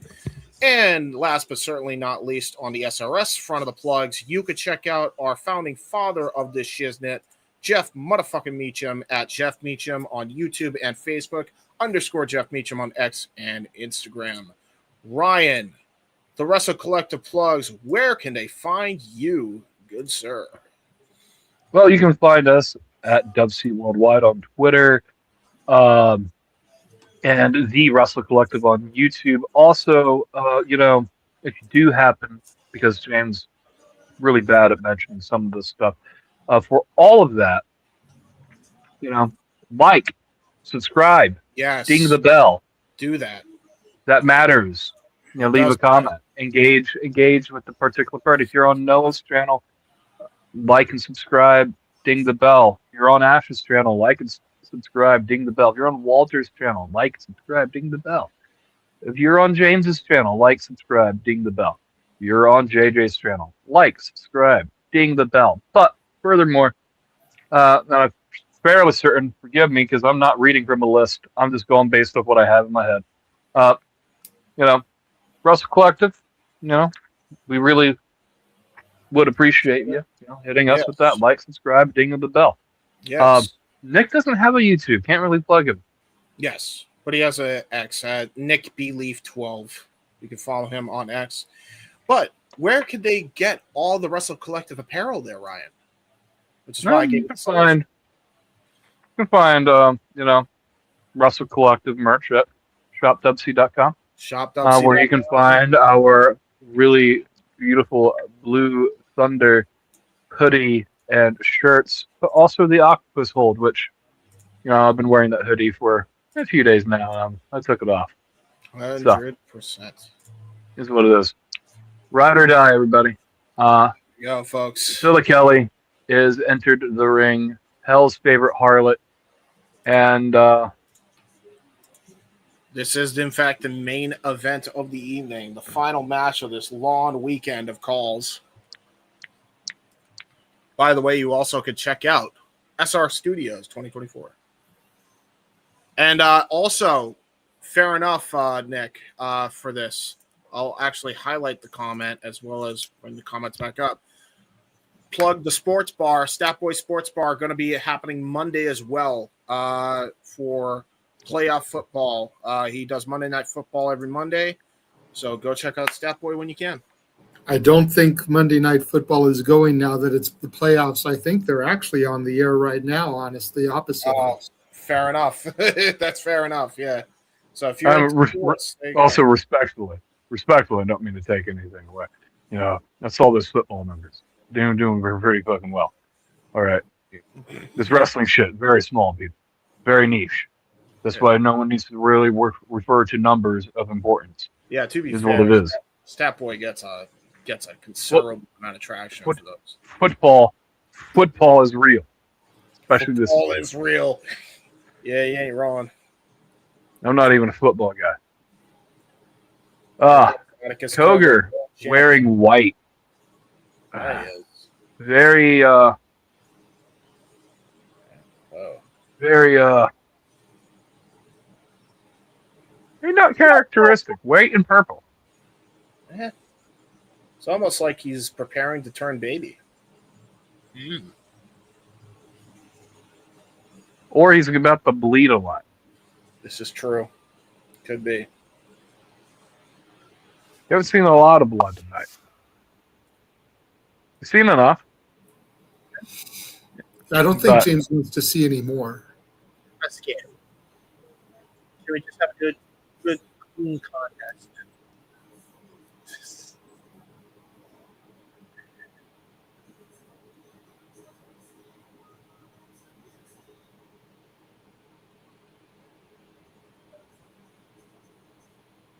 What is redder, the blood that Tremont spilled or Priscilla Kelly's outfit?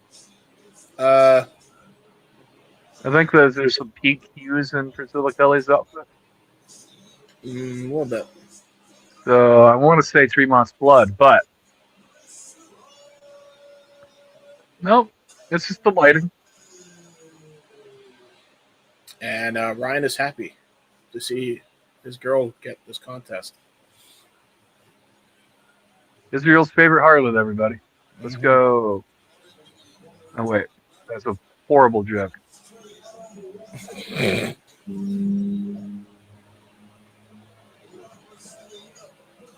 Please don't bully Priscilla Kelly. I'm not bullying Priscilla Kelly. I don't know what you're talking about. This is a big shout out for anyone who may or may not be listening. You know, don't bully people because they might be ignorant to the social or geopolitical, Yeah, cultures seriously, of the man. time. This is You know. getting aggravating. All you need to do is a slight education. That's it. Once it's done, it's done. Atticus Cogar, wearing white. You think he did this gear himself? You know, it wouldn't shock me. Shout out our Spectrum brethren here in Atticus Cogar. Well, he did just drop a new line of merch, and a lot of it is white and black themed. So definitely something going on there. To your guys' point, Dan Perch, Brand the synergy. official for this matchup. Mm-hmm. Sure.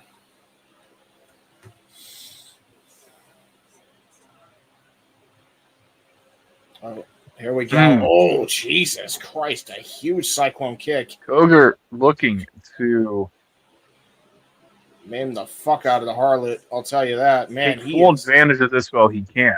Yeah, he is. He is big angry. Holy. Going God for the beat it. skewers early. Yeah, that ain't good. And you threw half of him on the ground. Why did he do that? What was the point in that? Oh! Oh, He got caught. Maybe that was the point of that. I guess so. Nice elevated springboard drop kick, and then the wrecking ball drop kick. Oop. Sends him to the outside of the ring. Me too. Oh, cannonball to the outside on the concrete floor, by the way. Damn. Yeah, that's a bad day, brother. That's a bad day to get hit with skewers and then land on concrete. God damn Atticus.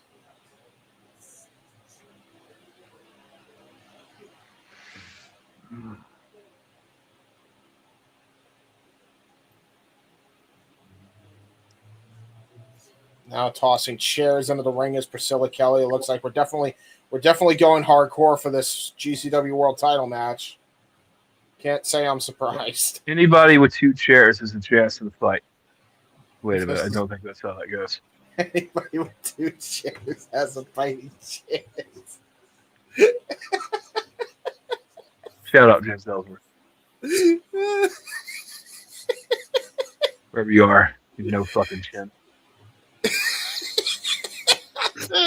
Damn, Ryan. Super kick Well, by Atticus Cogar. Cogar. Oh God. Ooh. Just chucked the chair into her kneecaps. Yeah, that's how you can dislocate a knee. Yikes. Especially if the side of the thing hit it. Luckily, it was just the face of the damn thing. What is Cogar thinking of doing here? Top rope maneuver, maybe? The only thing that protected that is her big ass Uggs. Yeah, really. That's a fair point. Oh, God, he's setting up Priscilla Kelly. Keyword. Setting up Priscilla Kelly to the top rope. Oh, biting her. Yikes. Kelly is fighting back. Headbutt. Yeah, headbutt big time. Boot. Jesus. Shoves Priscilla Kelly to the floor. Yeah, he did. Definitely Atticus Cogar's from Ohio. Because You can definitely. equal rights, equal fights kind of guy, I guess. I mean, not everybody from Ohio is, domestically inclined, but Atticus Cogar absolutely Wow. believes in it. That is a hell of a phrase. Oh, just tosses the chair into her back while she's on the floor. Damn. Y'all learn how to survive when you live under a bridge. Yeah, true. What were you saying, JJ? Said Atticus making the cry gesture. Oh yeah, the boohoo. Yeah. Go cry about it. There. Yeah. Cogar. Hey, nice Rey Mysterio mask. Or is that a Penta mask? It's a Penta Oh, mask. fuck. It's Penta's Joker mask. Dude, him sliding the chair into her face is brutal. And into her knee, I think, as well. The leg of that chair caught her knee. Every luchador has a fucking Joker mask. I swear to God. This is true. I do want Penta's variation. If I get a Penta mask, I want the Joker version. That's fair. I don't blame you. Lince Dorada had a Kane mask at one point. He did. He did. Had a Kane theme inspired one. Half and half suplex. Half Nelson suplex there by Atticus Cogar. Goes for a cover. There's 1, 2. It got it, 2.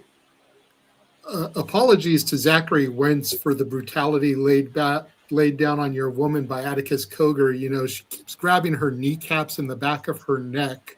May not be the same for the next couple of days there, good sir. Yep. Oh, another half and half. Brutal suplex. Hate to see it. But I'll tell you this, Zachary Wentz, man. You're gonna have to do a lot of massaging of that knee.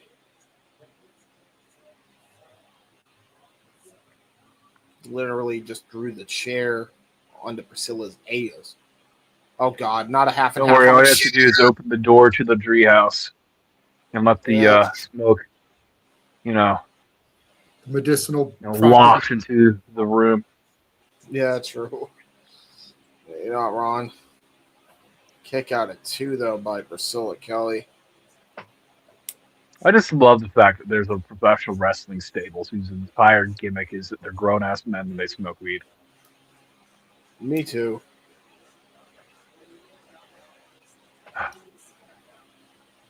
Juvenile as fuck, and I'm here for it. I love Atticus just sitting in the chair like, yeah, let's go. Such a fucking condescending douchebag. Hey, I should know. James of the condescension here. Yeah, I should know, condescending man. James. James is the king of condescension. Absolutely. According to some people. Dude, we need condescending prick. The figures that Cardona makes, we need an Atticus Cogar figure. Oh, nice spinning soul wad, by the way. Just absolutely hitting her in the gut there. Oh wait, straight jacket Sherman. What was that? Backstabber? Straight jacket backstabber. Ripcord lariat. For a kind of a bomb of some variety. Proto bomb? Little proto bomb. Proto bomb. We'll call it the Red Thunder Bomb. Fuck it. The Red Thunder Bomb. Yeah, because she's all red. Say maybe one of these days the Red Thunder Bomb can get the red. I was going to say it'd probably be more successful than the Blue Thunder Bomb. Now, Shotzi has green hair, so if she hits one, does that make it the Green Thunder Bomb? Yes. 100%. I hear it. And if they all hit them together, the Thunder Bomb from the Black Lagoon.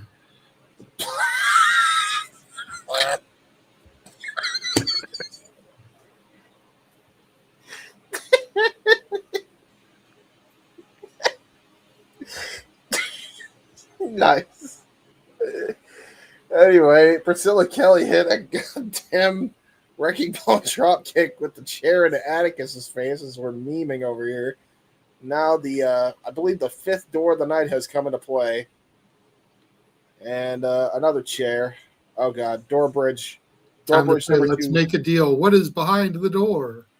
Yeah. Will to live. The concrete floor. The will to live is crazy. Damn. The will to live. Yikes. Uh-oh. Hi. I've seen everything but a fucking toaster. What are these GCW. fans? Did you know that modern toasters won't let you take a toaster bath? They have a fucking fuse in it that will fucking trip. That's crazy. That's great. It's probably Actually, a good thing. it's a very good thing. Side's still out on this one. You haven't tested it. I don't know. I don't know how many people are trying to have a bagel while they take a bubble bath, but you know.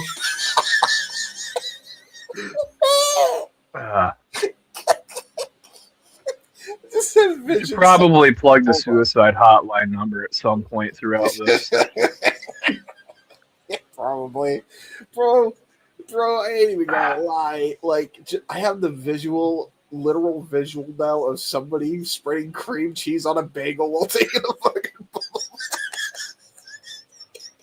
Oh, white noise. Be the cause of death. Electrocution. Oh, white trash door through the door bridge. You were saying, right? Go ahead. This seems to be the cause of death. Electrocution. No, they seem to be hungry because there's this half-eaten bagel. And James, are you sure that white creamy substance is cream cheese and not something else? Oh God! Don't no! Oh no! You ruined it! No! 1, 2. Kick out! How did she kick out? I don't even know because that would have finished me off, bro. I would have been done. Even Atticus is saying, "Fuck." You know, Godfather hose jokes are a little outdated, so we're not going to use that one. Probably a good call.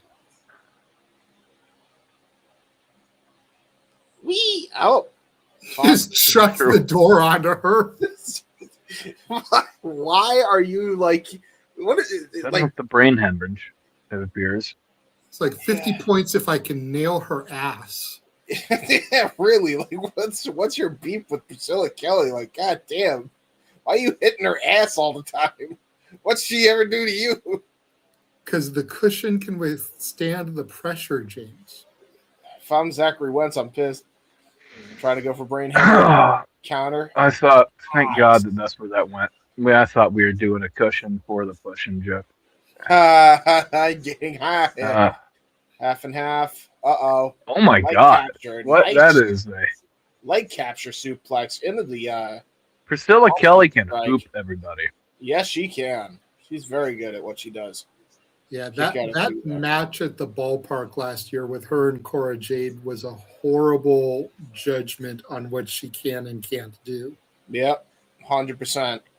This is why you always need more than one showing for science. No. She's got the skewers. She's licking his cheek. No stabby. Oh, I hate the stabby. Somebody's going to get stabbied. Oh, okay. Caught him. Oh, no. Oh! Cogar, you sick fuck. Yeah, Eric. That is a woman. Chair. As a woman. God damn it. Eric crashed through the door. Jesus Christ. And she kicks out. I don't know how she's getting the will to do this, man. James, the script told her to. Oh, fuck off. Don't break the fourth wall. This is a good contest. You can't do that to this match. Hey. Uh-oh, he's going into his pocket and he has wood. No. Fucking God, no.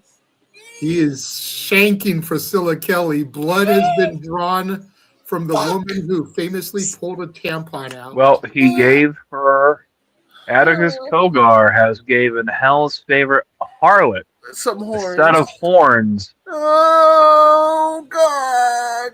Gives new meaning to the phrase "Spike TV." No, not brain hemorrhage connects.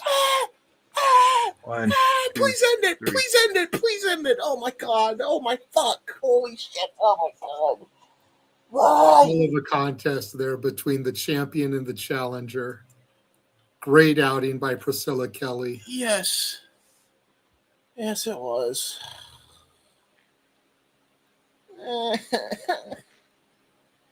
Well, everybody, again, like, subscribe, ding the bell, all that jazz. We are approaching the critical closing points of this show. I'm fucking tired. I don't blame you. Let's wait and see if there's anything else. This broadcast has to end. I'm sure he's going to have some words to say. Well, sure he will. He's talking a bunch of shit right now. Grabbing the microphone from MLJ. About to say how much of a feminist he is. We're about to find out.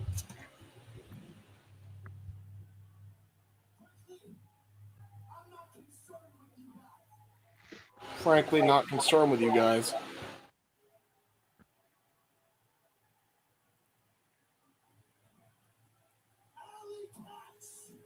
Alley Couch. Yeah.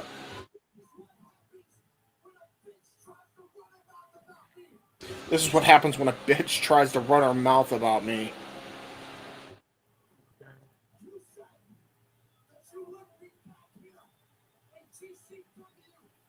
Said you wouldn't.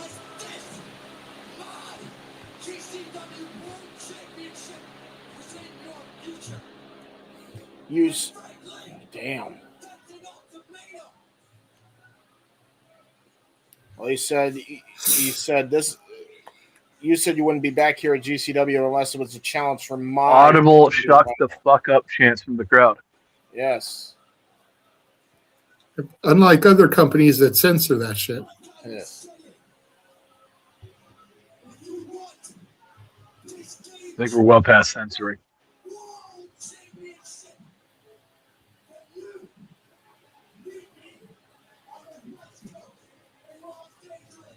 Ooh, Atticus versus Ali challenge set for Los Angeles Valentine's Day.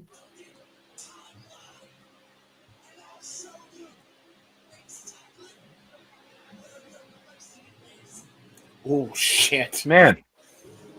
Is Ali Catch married?